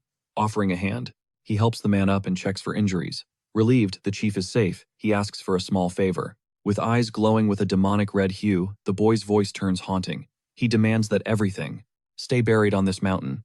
Shaking, the old man nods. He promises he saw absolutely nothing and claims total amnesia. Grateful for the cooperation, the kid suggests a quick exit before more uninvited guests show up. Looking back at the corpses, he remains ice cold, knowing the forest scavengers will soon erase all evidence of the carnage. He adjusts his pack, unbothered by their deaths. He did not pull the trigger, but he did not save them either. To him, whether he acts as the poison demon or young Kim Tae-hyung, the result is identical. Scum who use others as shields deserve no pity. Meanwhile, in Gorai, the YJ Pharmacy towers pierce the night sky as their profits soar. Inside a luxurious office, a heavy silence is broken by a violent slam. Chaos erupts in the boardroom as a director screams that their sales have plummeted by 50%. The culprit is splashed across every news outlet. The massive success of the new anti-mosquito antidote created by Kim Tae-ju. Fuming, the executive in the red suit bellows that this is total madness. He demands to know how a nobody destroyed their empire. That pathetic hole in the wall should have been pulverized months ago. Remaining eerily calm, the bearded suit scoffs, noting they dominate 70% of Gorai's market with only backs standing as a thorn in their monopoly. Seething with rage, the thug in the jacket spits that the local committee is babysitting that ancient pharmacist, all because the old man coddles a pack of worthless strays. Smirking, the hothead insults the bearded man's intelligence for failing to grasp how dire this threat really is. Ending the chaos, the YJ Pharmacy CEO claps his hands, snapping them to attention and demanding silence. With a twisted, icy grin, the platinum-haired boss tells them to stop barking and confess their pathetic failure to replicate the formula. Cornered and humiliated, the other two moguls hang their heads, admitting their elite labs couldn't mimic the miracle cure's essence. Swallowing his pride, the bearded man swears that cracking the secret recipe is merely a matter of time. Slamming the table, the arrogant CEO roars that time is a luxury they don't have before they all go bankrupt if they keep playing this waiting game. Sensing their desperation, the platinum-haired leader agrees the committee is annoying, but pivots to a more sinister underworld approach. Grinning like a maniac, the red-jacketed thug leans in, asking if the investigation into the mysterious creator is finally complete. Without a word, the CEO triggers a holographic display, ordering his associates to witness their target. Instantly, our protagonist's profile ignites the screen, identifying him as 29-year-old Kim, the eldest son of Paju's legendary general. Stunned by the revelation, the bearded man recoils, questioning if hunting the spawn of a military titan is a death wish. With a chilling chuckle, the platinum-haired mastermind waves off his concerns, claiming this is just the prologue to a much juicier scandal. The screen flickers to the family's darkest secrets, exposing the boy as a monolith outcast exiled by his own blood and hunted by his Japanese stepmother. Overwhelmed by the irony, the thug bursts into a mocking laugh, realizing the kid is completely defenseless. Steepling his fingers, the CEO outlines the trap first. They offer a king's ransom for the distribution rights. With a predatory glint, he warns that if the boy refuses, the guild will resort to their signature cleanup and delete the kid from existence. Miles away, the sun beats down on the fortress-like Jurassic defense base, a bastion of military might. A sharp rap echoes at the command center door before the general grants entry. Standing tall, a lieutenant salutes, confirming he's intercepted the black market intel directly from the Gorai committee. The soldier presents a classified folder brimming with top-secret data regarding the legendary antidote. Diving into the files, Commander O realizes the genius creator is none other than General Kim's discarded son, now a mere veteran. The veteran officer ponders. The Empire has strictly forbidden any military meddling within Gorai's borders, but using a father's leverage over his estranged son might be the perfect legal backdoor. Wrapping his desk, the commander envisions using these potions to spark a legendary monster hunt before the next nightmare horde descends upon them. With a shark-like smile, the military powerhouse concludes that blood ties never truly snap, making this miracle remedy theirs for the taking. Instantly, he commands his unit to patch through to Paju, demanding an immediate audience with the boy's father. Worlds away, a phone is violently slammed onto a mahogany desk inside the general's opulent estate. Trembling with irritation, the general growls that even a pathetic maggot will squirm before being crushed. Cackling at the drama, the Japanese stepmother fans herself, mockingly wondering how her beloved stepson stumbled upon such divine alchemy. Wearing a mask of fake worry, the Viper prepares to book a flight to Gorai, claiming the poor boy might get swindled now that he's stumbled into wealth. Disgusted by her schemes, the father snaps, commanding her to leave the ghost of his son alone once and for all. Confused, the Viper hisses back, but her husband reminds her that they've already scrubbed the boy's name from the family records. With a serpentine smirk, she insists that ink doesn't change blood, claiming a moral duty to save the wretch. Taunting him at his desk, she pushes too far, and the general roars at her to drop the act, mentioning the failed assassination. Tightening her grip, the shrew coldly retorts that no evidence remains since his entire platoon was served as monster snacks. Dropping the facade, she screams at the general to call his son and secure the military contract, demanding he trade his bloodline for a promotion to the Japanese Empire's elite. He refuses to bankroll their decaying estate any longer, demanding the general prioritize his real heirs instead. Backed into a corner, the general's knuckles turn white as he chokes back the fury of his own pathetic weakness. Sick of her nagging, he sneers in disgust, telling his wife to go grovel for the potion herself. The father vows he won't waste a single breath on that failure. Reeling from the cold rejection, the venomous woman mashes her teeth, letting out a stifled screech of unadulterated malice. She refuses to yield. The stepmother snaps that she'll take matters into her own hands since her husband is so noble. Suddenly, the door slams shut, signaling her explosive exit. Now alone, the general finally lets his stiff shoulders sag. He slumps into his leather throne, staring blankly at the ceiling. This deadbeat dad mutters to himself, shocked. He was certain the brat had died in those woods. With a cowardly sigh of relief, he feigns joy. At least the kid can enjoy his final days. Meanwhile, in Gurai, the streets are drowning in gold and merchants. Hunters blow through fortunes here. Right at the heart of the chaos, the Flame Boutique's glass exterior glows brilliantly. It's a magnet for the elite. Inside, legendary cloaks and pristine armors are displayed like masterpieces on designer racks. Before a massive mirror, our hero slips on a coveted monster hide overcoat. It looks dangerously sharp. The red-headed mage beams at him, gushing that the rare piece fits his frame absolutely perfectly. Feeling the enchanted weave, the boy nods in thanks. This magical craftsmanship is on a whole different level. He's impressed. The gear is weightless, a stark contrast to its incredible durability. It regulates his body heat, and the muted gray is perfect for ghosting through the dark forest unnoticed. Inspecting the hidden lining, his eyes widen at the plethora of secret pockets, perfect for his lethal poison stash. The redhead winks, mentioning she customized those slots specifically because she noticed his preference for concealed weaponry. Caught off guard by the gesture, he tries to decline the pricey gift, but she cuts him off immediately. She insists his life was worth far more. Still, our hero worries about the drama this coat caused earlier. Snatching it from that wealthy brat might bring heat. To calm his nerves, the mage just lets out a laugh. She's already one step ahead, having secured a duplicate and shipped it off. It's already at that blonde socialite's doorstep. Relief washes over him. This mage is a pro at problem solving. She expects nothing back. Touched by her sincerity, he suddenly points toward a massive display of children's gear. He orders her to pack every single kid's coat on the shelf, flashing a legendary black card. For the orphanage, he smiles instantly, shattering her monthly sales goals. The mage is stunned by his pure generosity. She bows deeply in gratitude before sprinting to the back to pack his small fortune. As she leaves, he realizes she's a rare soul in this cutthroat world. Suddenly, the boutique's bell chimes, signaling a new presence. He spins around and finds himself staring down the cold, platinum-haired CEO of the infamous YJ Pharmacy. The man claims he's been hunting for our MC. The rhythmic thud of his designer loafers echoes with authority. This isn't a social call. The corporate shark thrusts an elite business card forward. He offers a fake, practiced smile. Our hero remains frozen, staring at the man's hand with icy indifference. He doesn't move an inch. Masking his humiliation with a dry chuckle, the CEO slowly pulls back his hand. He pretends to respect the caution, but our hero has zero time for corporate roleplay. He cuts deep. He demands to know what this trash wants. Straightening his tie, the platinum-haired snake drops the act. He brags that his guild's eyes are everywhere in Gurai. No more games. It's time for some direct negotiation. His tone darkens as he asks for the antidote formula. Our MC just lets out a sharp, mocking smirk. Crossing his arms, the boy asks, "Is this a request? Or just a pathetic threat?" The CEO's face hardens.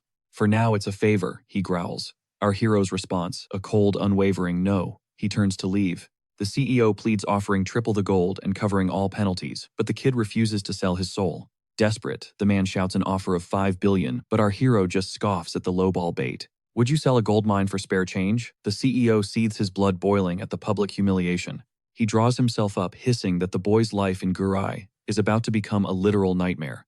Unfazed, the kid just waves him off. Moments later, the red-haired mage returns to his side. Intrigued by the unexpected visit, the boy playfully mocks the millionaire mobster, comparing the tycoon to a lowly street peddler. Outside, the suited man aggressively reaches for his phone. Seething with pure hatred, he vows the arrogant brat will pay for his defiance. With a chilling psychopathic edge to his voice, he answers the ringing line. He orders his goons to begin the dirty work with their usual cowardice. Far off, the sun dips below a skeletal construction site. Nestled on the city's edge, our main character's massive new estate is rising. With a heavy thud, blueprints and documents are slammed onto the table, marking steady progress. He enters the site, carrying several high-end shopping bags. The kid greets the foreman, who asks in shock what he has brought this time. Grinning, the boy reveals his plan. He purchased designer clothes for the workers' children, a heartfelt thank you for their grueling labor. With tearful eyes, the master builder clutches the gift and hails our main character as a saint, swearing to double his efforts.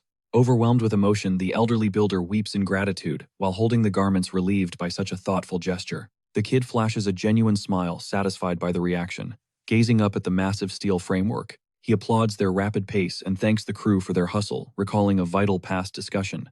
The head builder asks if the boy has finally decided on the true purpose of this massive site. With chilling seriousness, the protagonist confirms that the pharmacy mafia's visit gave him the absolute resolve needed to strike. Shocked by the news, the builder's eyes go wide as he asks if that businessman tried to harm the boy. Cool as ice, the kid stretches his limbs and admits he was only threatened, but it was a wake-up call. A brutal reminder that the weak are always trampled. Fueled by ambition, he locks in his choice and makes an announcement. He will launch his own pharmaceutical empire right here to crush the elite. With total confidence, he tells the chief, "Oversee every detail here, as I must embark on a crucial long-term journey."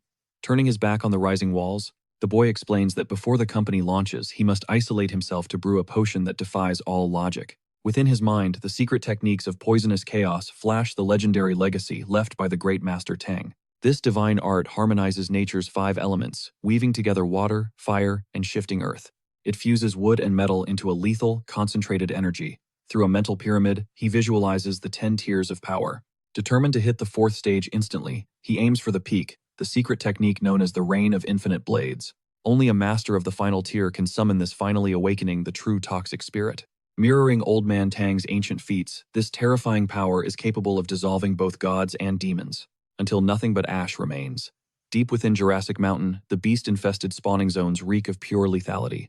Suddenly, a pillar of emerald energy erupts, shredding the canopy and shattering the forest's eerie silence. In the heat of battle, a mutated colossus strikes with fury, but the boy nimbly evades the killer pounce. Cold and focused, he tracks the monster's rhythm, waiting for the split-second opening to launch a counterstrike. In a heartbeat, his venomous blade sinks into the beast's heart, spraying corrosive energy across the clearing. With a thunderous crash, the leopard cat falls. Our main character retrieves his clean blade and exhales slowly. He mutters that the beast was the size of a full-grown tiger while inspecting the carcass. He notes the hide was so reinforced that basic attacks barely left a mark. Disappointed in his current strength, the kid clenches his teeth, admitting that remaining at only the 3rd stage is pathetic. To accelerate his hellish training, he carves out the poison gland, smirking at the core's massive size. Without hesitation, he consumes the raw toxin. With Master Tang's wisdom, evolution is a simple calculation, leaving the body behind. Our main character vows his power will skyrocket as he continues to feast on deadly poisons. Suddenly, his eyes ignite with emerald light. This confirms his once fragile frame has finally synthesized with the magic. With razor focus, he reveals the true goal of this hunt, the legendary poisonous water deer, the key to his ultimate breakthrough. Suddenly, he smacks his forehead and dashes back into the brush, remembering something vital. He needs to recover his tossed daggers. With raw strength, he yanks a blade wedged deep in the monster's bone. He wipes the gore onto the grass.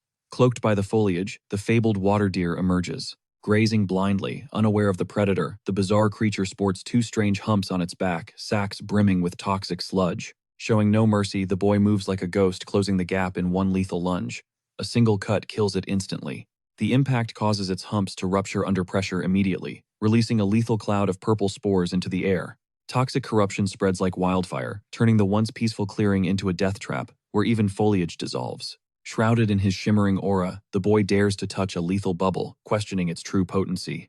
This substance could dissolve military-grade gear, but he greedily draws every ounce of violet haze into himself. Refusing to waste such rare materials, a violent vortex of poison swirls around him, devouring the deadly vapors.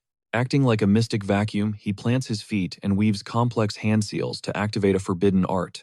Gritting his teeth against the chemical chaos, he commands his brain to reach a state of absolute, razor-sharp focus. To survive the toxins, a pulsing emerald orb forms in his chest, fusing the beast's essence with his mana. With a sudden violent jolt, he slams that orb into his heart, forcing his body to absorb everything. Bathed in a blinding green radiance, he initiates the final refinement, transmuting lethal venom into pure, unadulterated power. Levitating in a lotus stance, his silhouette flickers while internal forces clash. Then his luminous eyes snap open. He loses track of the hours spent purifying the woods, his body drained from the massive mana strain. Retracting his aura, a smirk forms. Crafting an antidote for this garbage will be a complete walk in the park. Contrasting this modern world with his past life, our hero realizes these new age poisons are surprisingly diverse. They're the perfect fuel to boost his rank. Suddenly, a grim shadow haunts his thoughts, a brutal flash of the past. He remembers being treated like literal garbage, reliving the gut-wrenching abuse and shame inflicted by his own bloodline. Fury surges within him. Vowing to never be a doormat again, he molds his energy with flawless precision. The emerald aura glides through his fingertips like silk. With a sharp snap, his core settles. He's finally evolved. He's reached the 4th stage. Slumping to the dirt from total burnout, he wipes the sweat from his brow. The breakthrough took way longer than expected. Dusting himself off, he fixes his stylish coat under the setting sun. Surveying the scorched landscape and the crimson sky, he decides this little training excursion was a total success. He's memorized the formula for a $1 million cure. Hoisting his pack, our main character prepares to move. He begins the trek back to the city, though a small knot of worry starts to form in his chest. He wonders what dirty tricks the pharmacy mafia pulled while he was gone. The scene shifts to the midnight hour. A shadow looms over Baxter's shop. In the darkness, a sinister hand reaches for the handle of the locked door. Trouble is definitely knocking. Returning with a massive pack, our protagonist checks in on the worried old shopkeeper. Seeing the bare shelves, he jokes that sales must be through the roof. The old man is stunned to see him. Baxter admits he was terrified since the kid vanished for 2 whole weeks. He's visibly shaken but relieved. The chief's daughter greets him immediately. After apologizing for ghosting everyone to train, he senses the heavy tension. He asks, "What's up?" Baxter sighs, explaining that the greedy pharmaceutical giants have completely choked off their supplies. It gets worse. The local committee is now demanding the top-secret recipe for their miracle antidote. They claim it's for safety checks, but our hero sees right through their pathetic lies. This has that platinum-haired snake from YJ Pharmacy written all over it. The old man doesn't sugarcoat the truth. This is how that villain plays, using political muscle to crush the competition. Our MC weighs the risks. He asks for the worst-case scenario. If this goes south, they'll be legally banned from helping anyone. Fed up, he realizes even the royal inspectors are in on the take, ignoring this blatant, disgusting corruption. His eyes burn with power. He mutters that lowlifes like them always rely on the same pathetic, cowardly tactics. Refusing to retreat, he tells Baxter they're going on the offensive. It's time to show them a real monster. Stunned by the kid's boldness, the old man's jaw drops. He can't fathom this seemingly suicidal strategy. With a cold, sharp grin, the boy orders the doors shut. If they want to call his medicine dangerous, then they won't get a single drop. Cut to the orphanage. Baxter runs on the outskirts of town. Under the stars, a massive slab of meat sizzles over the flames as the kids feast like royalty. The orphans eat their fill, enjoying a meal they could only dream of. Our hero joins the fray. He takes a massive bite and his eyes bulge. The flavor is absolutely insane, literally melting on his tongue. Blown away by the quality, he cheers out loud. This toxic deer meat isn't just edible, it's a revelation. A total culinary masterpiece. He recalls legends saying this beast possesses the most delicious meat in the entire empire. Because that lethal venom defied every cure, the feast remained a luxury reserved solely for the imperial bloodline. Drunk on his own brilliance, the brat couldn't help but brag about prioritizing the deer's antidote from the jump. At first, his goal was simple craft, a remedy to shield the common folk from those terrifying monster raids. Watching those kids light up, he started plotting to flood the market with this purified meat too. Eyes on the prize, he envisioned serving the emperor himself, hoping to score a legendary face-to-face meeting. A sudden cough from the old pharmacist shattered his trance as the legendary swordmaster loomed nearby. With pure gratitude, the old man thanked the kid for bringing such an insane feast to those orphans. Staring intensely at that tiny vial, the pharmacist finally confessed he was floored by the main character's sheer talent. Even with the cure in hand, the old man fretted, wondering if shutting down the shop would spark a riot. Offering zero context to the public, and still clutching his stake, the boy told the old man to just trust the process. Just wait for the madness. Flashing a devious grin, he dropped the bait, questioning who'd actually be the one in real trouble. What happens when the cures vanish? By morning, a horde of pissed-off hunters swarmed the pharmacy's locked iron gates. An armored mercenary roared with pure rage, screaming that 5 whole days had passed without a single drop. No potions anywhere. Rumors ignited through the crowd like wildfire, blaming the corrupt committee for putting on the squeeze. They wanted to steal the formula. One annoyed adventurer stepped up, defending Old Man Beck and swearing by his remedy's purity. Zero side effects, period. Suddenly, a booming command sliced right through the chaotic chatter. Silencing the rioters instantly, a man draped in a black overcoat stepped forward, hand resting ominously on his blade. Ordering the mob to zip it, Master Lee Jong-hak revealed his cold, calculating gaze as a final warning. He wouldn't let anyone trash his turf. Hunters started whispering, sensing something was off about the militia captain's presence. Suspicions of mafia ties swirled. Keeping his stone-cold mask on, the Lord declared the sales ban official business. It was a committee order pending lab results. Fuming with rage, the armored warrior called out the blatant lie immediately. How are they supposed to survive the woods, unprotected?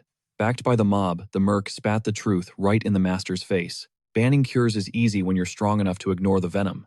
The Lord's response, a twisted, sadistic smirk. His eyes gleamed with lethal intent. Gripping his weapon, the suited master asked a chilling question. Since when did trash like them get the right to bark at him? Dismissing them like bugs, the Lord ordered everyone to vanish. He muttered about only tolerating this drama because of those annoying voting rules. Despite being scared witless, that armored merc wouldn't move an inch. Seething with pure rage, the master locked eyes on the defiant rebel. He asked if his command sounded like some damn joke. Paralyzed by the bloodlust, the adventurer sputtered out a weak apology. He scrambled away instantly. Sighing with boredom, the Lord sheathed his blade, whining about how exhausting these peasants were. Handling these rebels was a chore. But in his head, his real fury burned for that platinum-haired snake. That YJ pharmacy punk would pay for making him do this trash work. Lounging comfortably, back in his luxury ride, the Lord answered his ringing phone with a thick layer of sarcasm. On the other side, the platinum-haired CEO was pouring it on, praising the master for muzzling those street dogs so efficiently. Shattered in the dark, the mobster scoffed, reminding him that even a powerful lord had to play by the committee's rules. Oozing confidence, the platinum-haired man announced the next phase was already live and success was guaranteed. Certain of his win, he promised a massive payday, betting the boycott wouldn't survive the week. Switching to the military base, Commander Oh Jin Huang paced his lavish office, nerves on edge. Facing our protagonist, the general gasped in disbelief. Was this multi-million-dollar offer for real? Cutting the fluff, the kid grinned, promising 1,000,000 potions for the troops. A staggering 50 billion won total. Completely floored by the scale, the bearded commander went dead silent. As the numbers sank, in the general's eyes gleamed with an unmistakable, overflowing hunger for wealth. He was lost in thoughts of that insane cash. Sweating bullets, the boy's assistant worried the general was about to snap.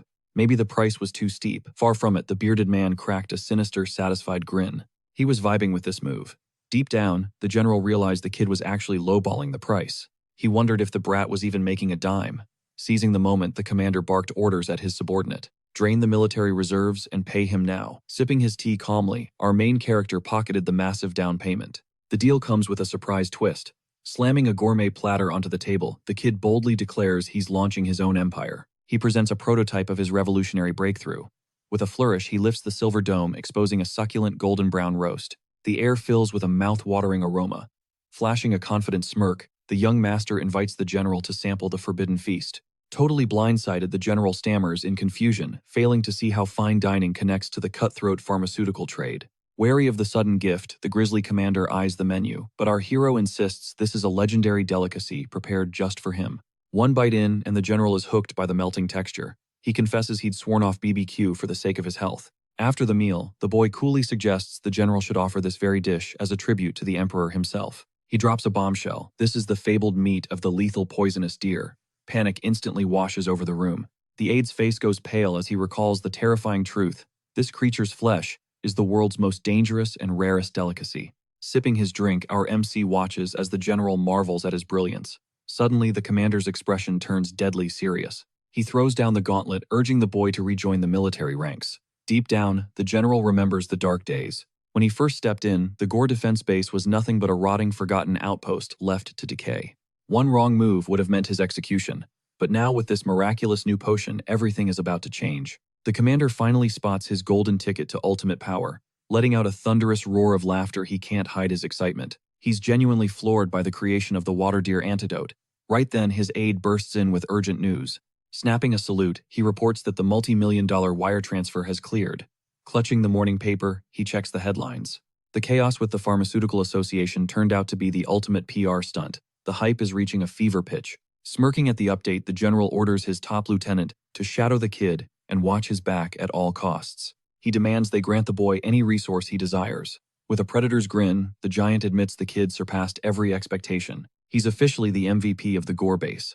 Stepping into the hall, our hero finally exhales the weight lifting off his shoulders. He's finally secured a powerhouse ally. Meanwhile, back inside, the aide dials a secret number, his eyes burning with pure greed. Ambition radiates from him like heat. Clenching his fists, the general can practically taste the victory. In a sudden rush of joy, they celebrate their impending ascent to the imperial court. Across the military facility, the atmosphere shifts with electric energy. Roars of "Long live Kim Tae-ju" ripple through the halls, followed by a wild, chaotic laugh that echoes under the sun. The company's new tower is rising rapidly on the edge of gore.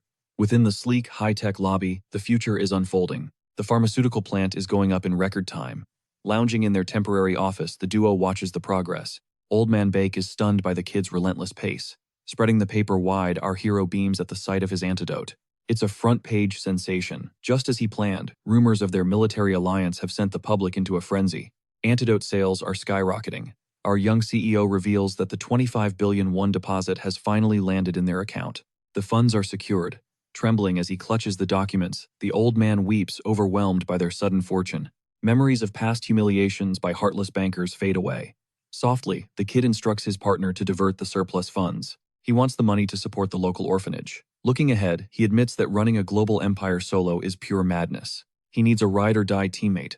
Locking eyes, the boy offers the old man a seat at the table as an equal partner. Stunned, the pharmacist wavers, claiming he's just a simple chemist with zero clue how to navigate the corporate Shark Tank. Shrugging off the excuses, the kid snaps back, reminding him that he's also just a guy who knows how to brew magic. Realizing he's outmatched, the old man yields, but insists 90% of the wealth belongs to the kid. Cold and blunt, our hero shuts him down. Raising a hand to silence him, he dictates a 70-30 split instead. It's that or nothing. Deeply touched, the old man agrees, but hints he knows a genius perfectly suited for the CEO chair. A vision of the sophisticated Baek Seo-yun flashes in the boy's mind, the woman from the shelter. Beaming with pride, the father swears his adopted daughter is the sharpest mind he's ever mentored. Flashing a sharp grin, the kid greenlights the choice, knowing a powerhouse team needs elite talent. They seal the multi-million-dollar pact with a bone-crushing handshake. Buzzing with energy, they dive back into the documents. Our hero suggests a brand name forged from their own legacy, but out of nowhere, a shadow falls over the mood. The old man reveals he's summoned a high tier, awakened to serve as the boy's personal shield. The MC is baffled by the sudden heat. Why the heavy security? The old man turns grim, reminding him that the snakes at YJ Pharmacy prefer bullets over business cards. Brute force is their only answer. Amused by the concern, our main character promises he's got things under control. He orders the guards to protect the orphanage instead. Suspicious, the pharmacist demands to know what justifies such insane confidence. Eyeing our hero's unblemished face, the old man notes the lack of an awakened mark, labeling him a mere ex-soldier. Suddenly, the boy's eyes ignite with a menacing emerald glow. In a bone-chilling, steady whisper, he demands a leap of faith, leaving the old man trembling, donning his high-end fur overcoat. The protagonist prepares his next move. Before heading out, he instructs his associate to summon the promised backup immediately. Pulling on black gloves, he declares it is time to unleash his true power. Radiating pure boss energy, he decrees they are taking the security detail on a brutal hunt. Miles away from civilization, the suffocating woods of the Jurassic border wait for the team to arrive. On the rugged trail, the boy treks alongside an elite mercenary. Completely baffled, the guard clocks our hero's drip, realizing that single coat is worth over 4 billion won. Intimidated by such staggering wealth, the warrior pivots to politeness, addressing the kid as director. With a formal bow, the silver-haired fighter introduces himself as Baek Chang-hoon, a user-rank awakened swordsman. Cutting the act, our MC tells him to chill and just call him Big Brother to kill the tension. The mercenary warns the boy to stay tucked away safely behind him once the monsters strike. Met with a cold silence, the warrior quickly apologizes, fearing he bruised the young director's ego. With a calm smirk, the kid admits he's used to being underestimated. Armed for slaughter, our hero warns that they must purge the area before finishing their chat. Confused, the swordsman scans the perimeter, unable to sense the incoming threat. But deep within the shifting shadows of the undergrowth, dozens of crimson eyes burn with bloodlust. In a panic, the guard identifies the lethal storm weasels. Launching a coordinated death strike, the entire pack dives from the canopy, aiming straight for their throats. Trapped and outnumbered, the swordsman draws his steel in a desperate final stand. Drenched in cold sweat, the young man curses his fate against such overwhelming numbers. Unlike the guard, our boy simply drops into a low stance. Between his gloved fingers, he readies dozens of sharpened steel nails. Ready for the carnage, he reaches into his secret pockets to unleash an absolute martial art, designed to wipe out the pack. Channeled energy makes his pupils burn with the ancient poison demon's wrath. He releases a localized storm of hidden blades, the air screaming as he activates his secret technique. A massive shockwave of violet energy incinerates the clearing. Stunned, the mercenary drops his guard, his jaw hitting the floor at the sheer destruction. Mid-air, the mutated beasts are shredded before touching the ground. Despite their lethal reputation, the impact pulverizes the green horde, like they were nothing but flies. Trembling in shock, the young warrior stammers, as the entire threat is literally deleted from existence. Within seconds, the kid brushes off his hands and adjusts his luxury coat like it was a light stretch. Surveying the mess, the boy sighs annoyed at the inconvenience of bumping into a weasel pack. Skipping the drama, he explains he avoided his main daggers because retrieving them all is way too much effort. Keeping his hands in his pockets, he stares at the traumatized group, warning that Old Man Bake would have his head if a single person got scratched. He casually mentions he settled the fight using a few disposable weapons from the Tang clan. The guard gulps, mentally calculating the massive fortune wasted on those 200 discarded blades. The kid grumbles about not reaching the 7th level of the spiritual art to make his weapons return. Completely floored, the swordsman wonders if this boy is a secret grandmaster hiding his magical tattoos. Getting straight to business, the protagonist denies being awakened and orders the team to move out, declaring that he is taking point. Desperate, the warrior tries to object, reminding him his job is to protect the kid. Cold and focused, our hero ignores the noise and marches forward, leaving the guard behind. Navigating the thick brush, the squad advances in total silence. Suddenly, the boy signals a halt, warning everyone to stay still. In the thicket, the legendary poisonous water deer is quietly feeding. Trembling as the beast looms, the guard unsheathes his blade, whispering urgently for a tactical plan. Eyeing his scope, he notes the creature has spotted them, but its massive ego relies entirely on its toxic shroud. Without skipping a beat, the boy commands everyone to chug the antidote. The team just stares in pure confusion. Their jaws hit the floor as they point to themselves. Clutching the vial, the swordsman freezes in hesitation. He knows this serum is still untested. His mind races, weighing the lethal risks against the boy's undeniable power. Realizing this kid is the real deal, the warrior decides to trust him. He downs the entire bottle in one gulp. Weapon ready, he steps up as the vanguard demanding cover fire to keep the monster from escaping the slaughter. Locking onto his target, the swordsman white-knuckles his hilt and drops into a lethal combat stance. Driven by pure instinct, the young man lunges forward, blitzing the unsuspecting deer with terrifying speed. Cornered, the monster shrieks, a guttural cry, baring its fangs before venting a thick neon-green toxic cloud. As the deadly fog chokes the woods, the warrior soars through the haze, his blade shimmering with lethal intent. In one flawless, lightning-fast arc, he cleaves the poisonous beast perfectly in half. Silence follows a heavy thud. The monster's corpse hits the dirt. Suddenly, the shooter's scream shatters the air. The body is a ticking time bomb. Boom, the poison sacs rupture, spraying a tidal wave of lethal spores across the entire clearing. Swallowed by the toxic mist, the hunters brace for death, only to realize the deadly bubbles aren't doing a thing. Looking on with a smirk, our protagonist gloats. His latest masterpiece works exactly as planned.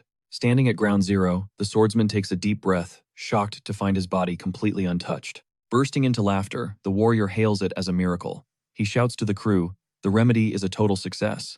Exhaling in relief, our boy savors the victory of this live-fire test. Time to flex a little. He casually explains that once this antidote hits your veins, that nightmare monster is just free loot. Crushed by shame, the warrior bows low, begging for forgiveness for ever doubting the boy's legendary potion. Dismissing the praise, our MC declares the real hunt has begun. They're diving deeper into the woods for that bag. Strip the meat and pack it all, he warns.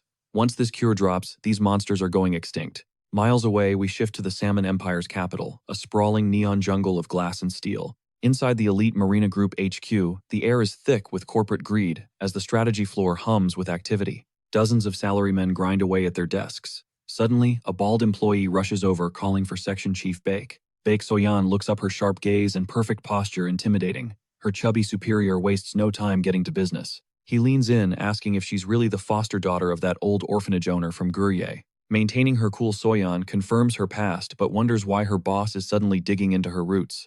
With a predatory grin, the chief barks an order. Drop every single project you're working on. Right now. Her eyes widen.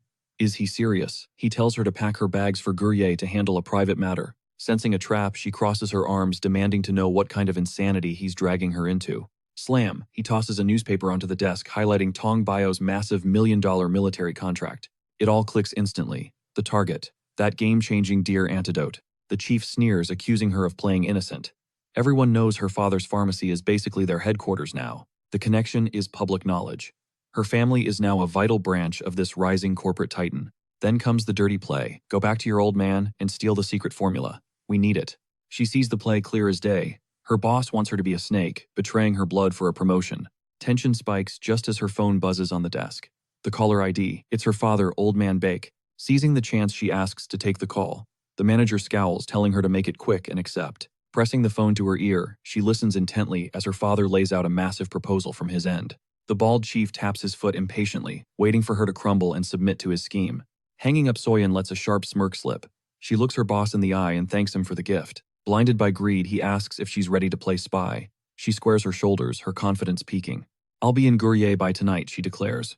Overjoyed, the chief starts plotting the dark details of their corporate heist. In one blurred motion, she rips out her ID and slams it deep into the creep manager's chest. Grinning ear to ear, she tells the baldy to kick rocks and screams that she's finally done with this trash heap. Seething from the disrespect, the boss barks insults while his ex-employee struts away toward a life of freedom. Shouting for the whole office to hear that Trash asks who the orphan thinks she is, refusing to betray her kin. Miles from the capital, a serene darkness settles over our lead's headquarters. Deep in the warehouse, the crew stacks crates brimming with that legendary rare deer meat. Thrilled with the haul, our MC shouts out the hired guns for their hard grind. The Blade Master nods back, but the kid uses the moment to send the warrior packing for the day, ordering him back to the shelter. Refusing to budge, the fighter argues he's off limits because Old Man Bai tasked him with bodyguard duty.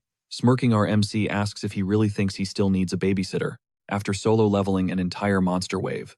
Left speechless, the swordsman finally yields, and the boy commands everyone to hit the sack. Staring at the shadows, the kid whispers that benching his guard is the smartest play in this psycho world. Stepping outside, he inhales the crisp air, knowing that in a hellhole like Gurney, finding loyal allies is pure gold. Beyond the glass, the squad vanishes into the starlit night, proving his eye for talent. Wandering the halls, he dreams of building a top-tier lab, once his empire's foundation is set. Sighing, the kid recalls when he just wanted enough cash for a quiet life. The lift dings and the polished metal mirrors his grin as he admits that getting filthy rich actually feels amazing. Through the glass, moonlight hits the elite penthouse he snagged with his first big paycheck. Reaching for the handle, he realizes that owning his own spot gives him a weird, yet epic vibe. Flinging his jacket aside, he flashes back to being a loser whose own magic hated him, getting stomped in Paju. In a dark memory, his stepmom sends thugs to break the boy at the cliff's edge.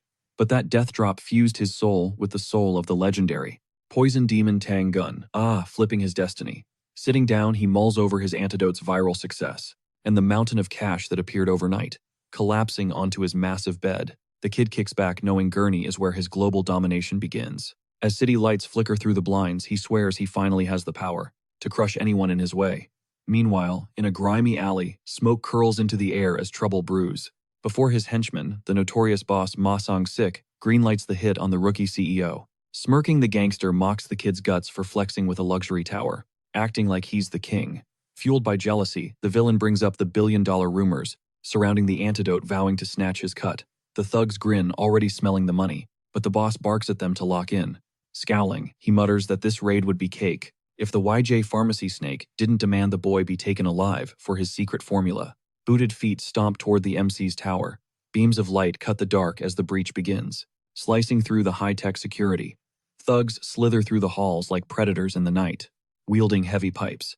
At the suite door, the boss preps a jagged needle, ordering his men to strike.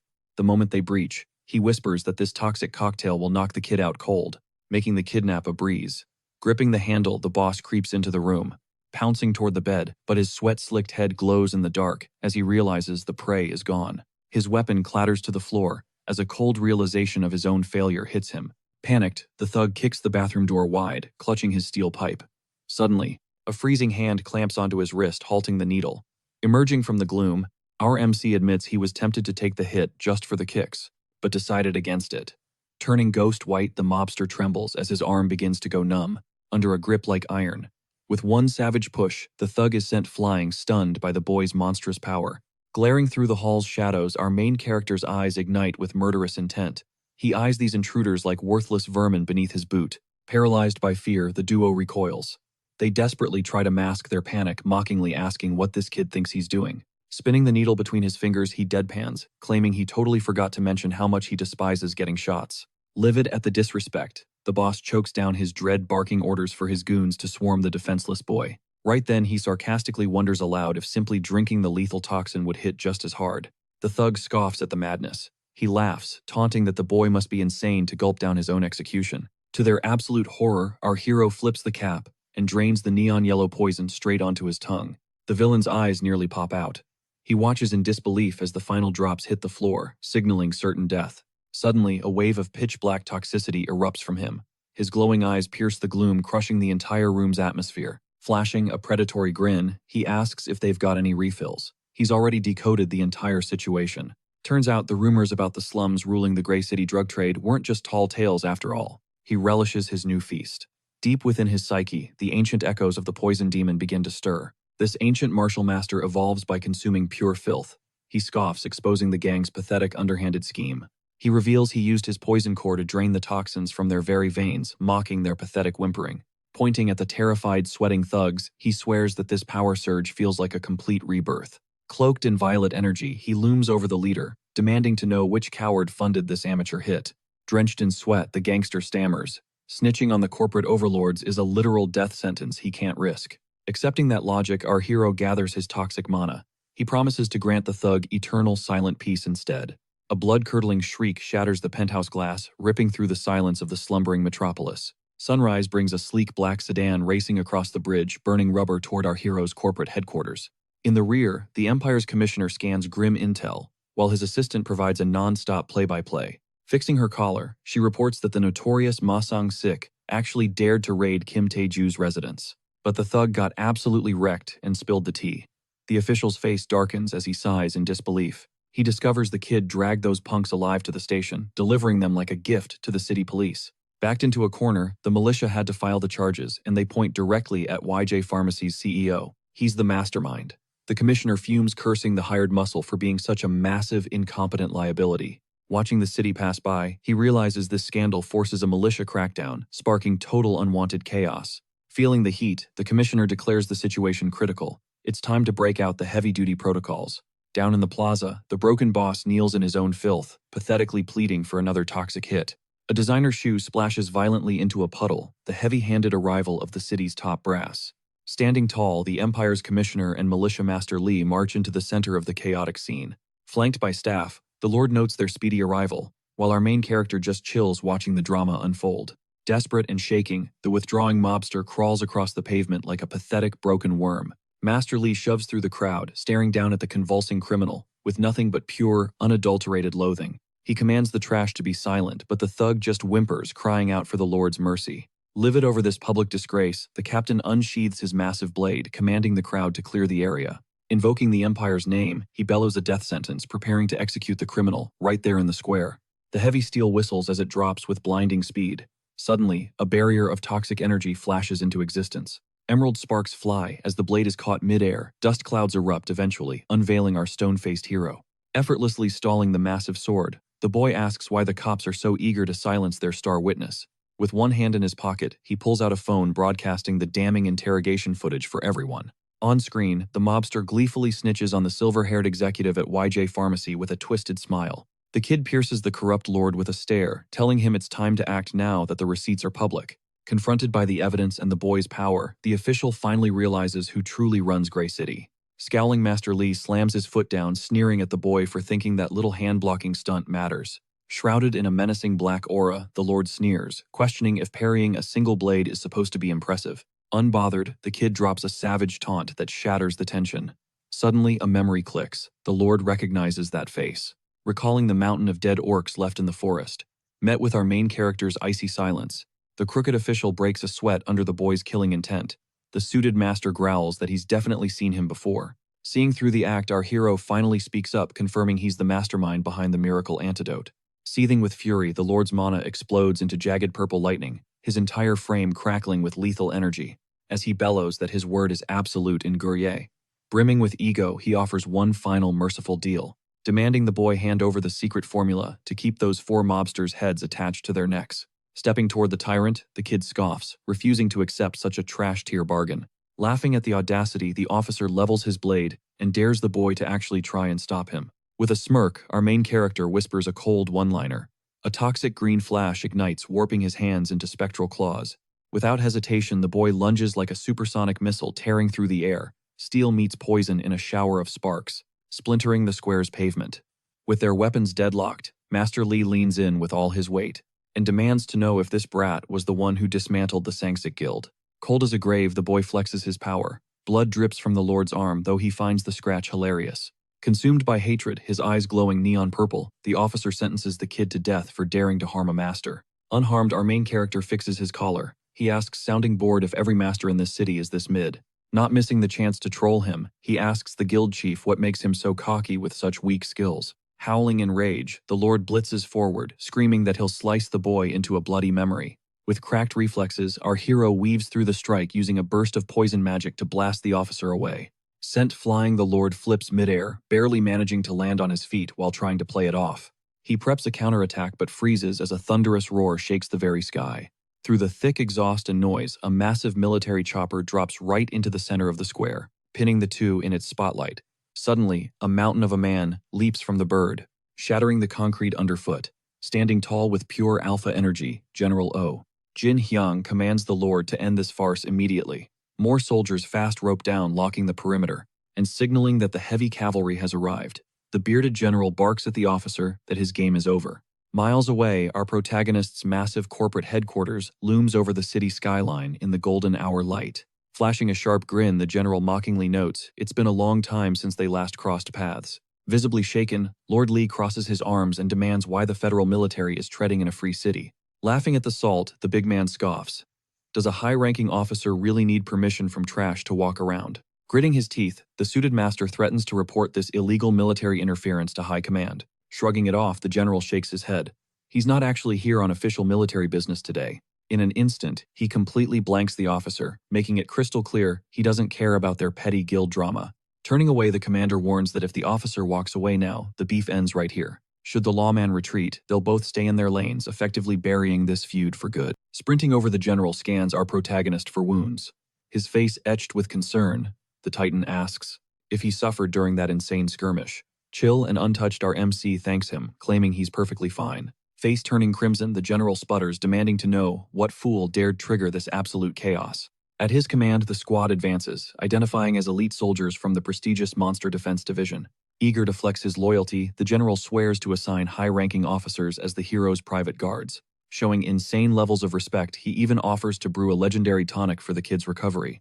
Witnessing this shocking scene, Lord Li quakes, realizing the boy's military ties are deeper and deadlier than imagined. Admitting defeat, the shady official turns away, faking a friendly smile while announcing his sudden departure. Squinting at the coward's retreat, our MC scoffs, claiming their little chat hasn't reached its climax yet. Boiling with rage, the Lord freezes, stunned by such pure audacity. He slowly turns to face the hero, disbelief written all over his face. Cutting straight to the chase, the kid declares their business isn't finished, demanding every hidden detail. Stammering, the official snarls that if the general has time to waste, he should focus on sweeping the gutter trash from Gory's streets. Trapped and desperate, the Lord insists. His squad will handle the captured guild attempting to vanish. Seeking justice, the general snatches the official's arm, ordering him to halt. Instant fury flares as the official shoves against the general's massive frame, screaming for his jurisdiction to be respected. Coldly, our MC demands answers, questioning why this official shielded the thug who tried to snatch a prominent citizen. Using a voice dripping with menace, the hero slams the Lord for playing blind while an innocent man was nearly liquidated. Panicked, the villain shrieks, warning the general that military meddling breaks Guri's imperial codes, disregarding the law entirely. The general's eyes glow with raw dominance, crackling with terrifying energy as he reminds him that hierarchy rules hell. Shaking uncontrollably, the Lord's assistant stumbles back, feeling the oxygen vanish from the entire square. Grinning like a predator, the Titan growls that the price for treason and corruption is your severed head. Right here, and he's eager to execute it. Crushed by the pressure, the Lord struggles to keep his cool, despite drenching in a cold sweat. Humiliated publicly, he backs off, terrified of the lethal tension in the air. The squad gulps, waiting for their leader's impossible call. Cornered and stripped of moves, the master grits his teeth, deciding his life isn't worth throwing away for a shady pharmacist. Barking an order, the Lord commands his unit to mount up and vanish from the plaza, before their heads roll.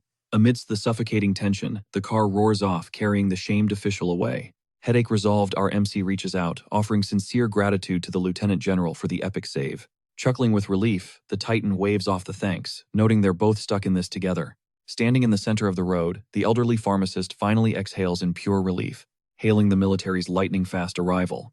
Nodding, the general agrees that things nearly spiraled into a total catastrophe. Content Our MC remarks that without the army, this duel would have leveled the whole district. Gesturing to the bound thugs, the boy cheers that they've at least locked down the criminal evidence. As tension dissolves, the old man claps the boy's shoulder, urging him to strike while the iron's hot.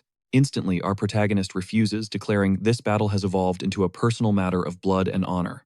Nodding firmly, the general reminds them, this chaos doesn't just threaten the kid's shop, it jeopardizes the army's vital elixir supply, and he declares total war on the enemy. Eyes turning icy, our MC whispers, Lord Lee Jong-hak's name, swearing this encounter will cost him everything. Staring at his palm, he examines the precise wound from the official's blade, realizing his 4-star poison is useless against a true master. Reflecting on the insane battle, he realizes that, without the general's divine intervention, winning was a pipe dream. Focus sharpening, the boy grips his fists and vows to reach god-tier strength for what's coming. Surrounded by the plaza's wreckage, as the chopper ascends, the hero swears he'll never choke down humiliation ever again. In the distance, the cruiser races off, whisking Master Lee and his lackey back to headquarters. Jaw clenched, the officer grips his mangled arm, spitting out General Oh Jin-hyung's name with pure venom. Out of nowhere, a sickly green vein throbs beneath his skin, pumping an eerie toxin through his entire system. Choking back a shriek, the man writhes as the injury sears like liquid acid, his eyes wide with terror. Reality hits like a freight train. The boy's scratch wasn't just defense, it was a lethal trap. Turning ghost white, the assistant gulps and stutters, demanding to know what's devouring her boss from the inside. Abandoning all dignity, the Lord bellows at the driver to floor it toward the nearest hospital. The car shreds the pavement, drifting across Gory's main bridge with tires screaming in a desperate race. On the verge of exploding, the captain drifts into darkness, hurling final curses at the kid's entire bloodline. Piercing the sky, a heavy military chopper glides back to the defense hub, bathed in harsh sunlight.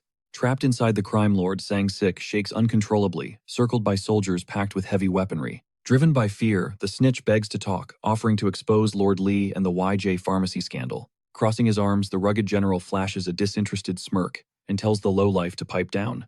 We've got the footage. Your voice is useless, he scoffs before summoning his right hand. Juntae snaps to attention, eyes cold and ready to scrub this disaster from existence. A heavy combat boot slams into the mobster's gut with a sickening thud, showing zero mercy. Gasping for air, the thug wails for pity while being hauled across the floor by his collar. With zero hesitation, the soldier slides the bay door open mid-air, letting the roaring wind invade the cabin. Before he can blink, the garbage is tossed out, his final scream lost in the terrifying fall. Slamming the hatch shut, the soldier salutes, reporting that the trash has been officially removed. Nodding in approval, the commander orders his team to give the YJ Pharmacy CEO the same special treatment. Seizing the moment, he deploys 2 elite units to Gory to lock down security at Taehong Bio. With a sharp grin, the giant plans to use this protection ruse to leash the boy to him forever. Holding a fortune in his hands, Cheng Hun's phone buzzes, and he confirms his arrival at the station. Gliding through the gates, the pharmacist's graceful adopted daughter signals for a cab with a polite wave. Her heart stops when the caller reveals that our protagonist absolutely slaughtered a pack of magic weasels. Gasping in disbelief, the young manager paces the sidewalk, unable to process the scale of the carnage. She heads home immediately, as the guard insists their boss is concealing a monstrous level of power. Staring out the taxi window, she heads toward the family orphanage as the world blurs past her. Suddenly, her father's urgent request for help starts making perfect, terrifying sense. The vehicle snakes through the twisting mountain passes, ascending toward her childhood home in Gory. Perched on the summit, the vibrant sign for Old Man Bake's orphanage stands tall and welcoming. Stepping inside, she's greeted by the warmth of a massive bonfire and the laughter of playing children. Beaming with pride, the veteran pharmacist turns to welcome his star daughter back into the fold. Radiant with relief, she grins back and declares she's officially ditched the corporate grind forever. She's here for the family. The old man pulls her into a tight, grateful embrace, overflowing with pride. Caught off guard by the festivities, she brushes her hair back and wonders what the commotion is about. Gesturing to the crowd, her father reveals the boy brought back an insane haul, a toxic legendary deer. The guard's wild claims flash through her mind. The rumors weren't just talk. The kid is a monster. Spatula in hand, our hero stirs a massive pot of venison, while a pack of hungry kids watch in awe. Catching the new CEO's eye, the boy offers a casual wave and a smirk as the introductions begin. Looking sharp in leather, our protagonist formally presents himself as the old man's legendary partner. Keeping her cool, she acknowledges their rocky first meeting and reaches out for a handshake. With a solid grip and a light laugh, she thanks him for the chance poking fun at their past. She vows to fix the chaos and transform Taehong Bio into a global titan of industry. The peace is shattered as rhythmic, heavy boots begin to echo down the orphanage's gravel path. Bracing for impact, our lead pivots with a dark expression as the defense squad commander arrives in full battle gear. An army of soldiers floods the entrance. Stunned by this sudden military flex, the hero's brow twitches in confusion. He stares at the weapons lost. The major snaps a formal salute, announcing they're now his personal elite security detail. Space is tight, but the officer just chuckles, gripping the boy's hand with an unexpected heavy warmth. He vows to forge this place into an ironclad bastion, his hand pressed firmly against his heart. Protecting the world's antidote source is worth his life. With that, he spins around to face his waiting troops. He barks orders to set up camp right in the courtyard. Clenching his fists, the protagonist looks on, eyes burning. A heavy breath escapes him as he realizes he finally has real backup. Meanwhile, the towering Grey Committee castle looms distant. Its lights pierce the metropolis skyline. Inside, a secret trial unfolds within a chamber of cold, suffocating luxury. A heavy gavel drops, sealing the platinum-haired man's fate. Guilty of corruption and illegal lobbying, his empire is officially crumbling. Ashen and broken, the CEO swallows the bitter truth. He was just a pawn for the real sharks to devour. He wanders through shimmering halls, a ghost of his former self, discarded by the elite he once served. Rage boils as he curses the snakes who stole his wealth. He lashes out, kicking the stone walls in fury. Sangsik has vanished without a trace, and that annoying brat is still thriving, building a massive fortune. Panic sets in. Clutching his head, he bolts for the back exit. He's a cornered animal with nowhere left to hide. His black sedan screams through Garai under a pale moon, the engine roaring as he pushes it past the red line. Terror spikes when dual headlights slice through the darkness, gaining ground at an impossible supernatural speed. Checking the mirror, his blood runs cold. This isn't just a chase, it's a high-speed execution. A faceless rider in midnight gear pulls level with him. Through the glass, the shadow of death finally catches up. A blood-curdling scream erupts as a steel bar shatters the window, crushing the steering wheel in a spray of glass. The car swerves violently. The horn wails a death rattle as crimson stains the dash in a brutal, chaotic flash. Blinded by blood and panic, the vehicle smashes through the barrier, hurtling off the edge of the bridge. The luxury ride nosedives into the abyss, plunging toward a watery grave in total chilling silence. From the cliff's edge, the dark rider watches as the ripples fade. The target has been erased. He coolly confirms the kill over the comms before vanishing into the shadows of the night. Mission accomplished.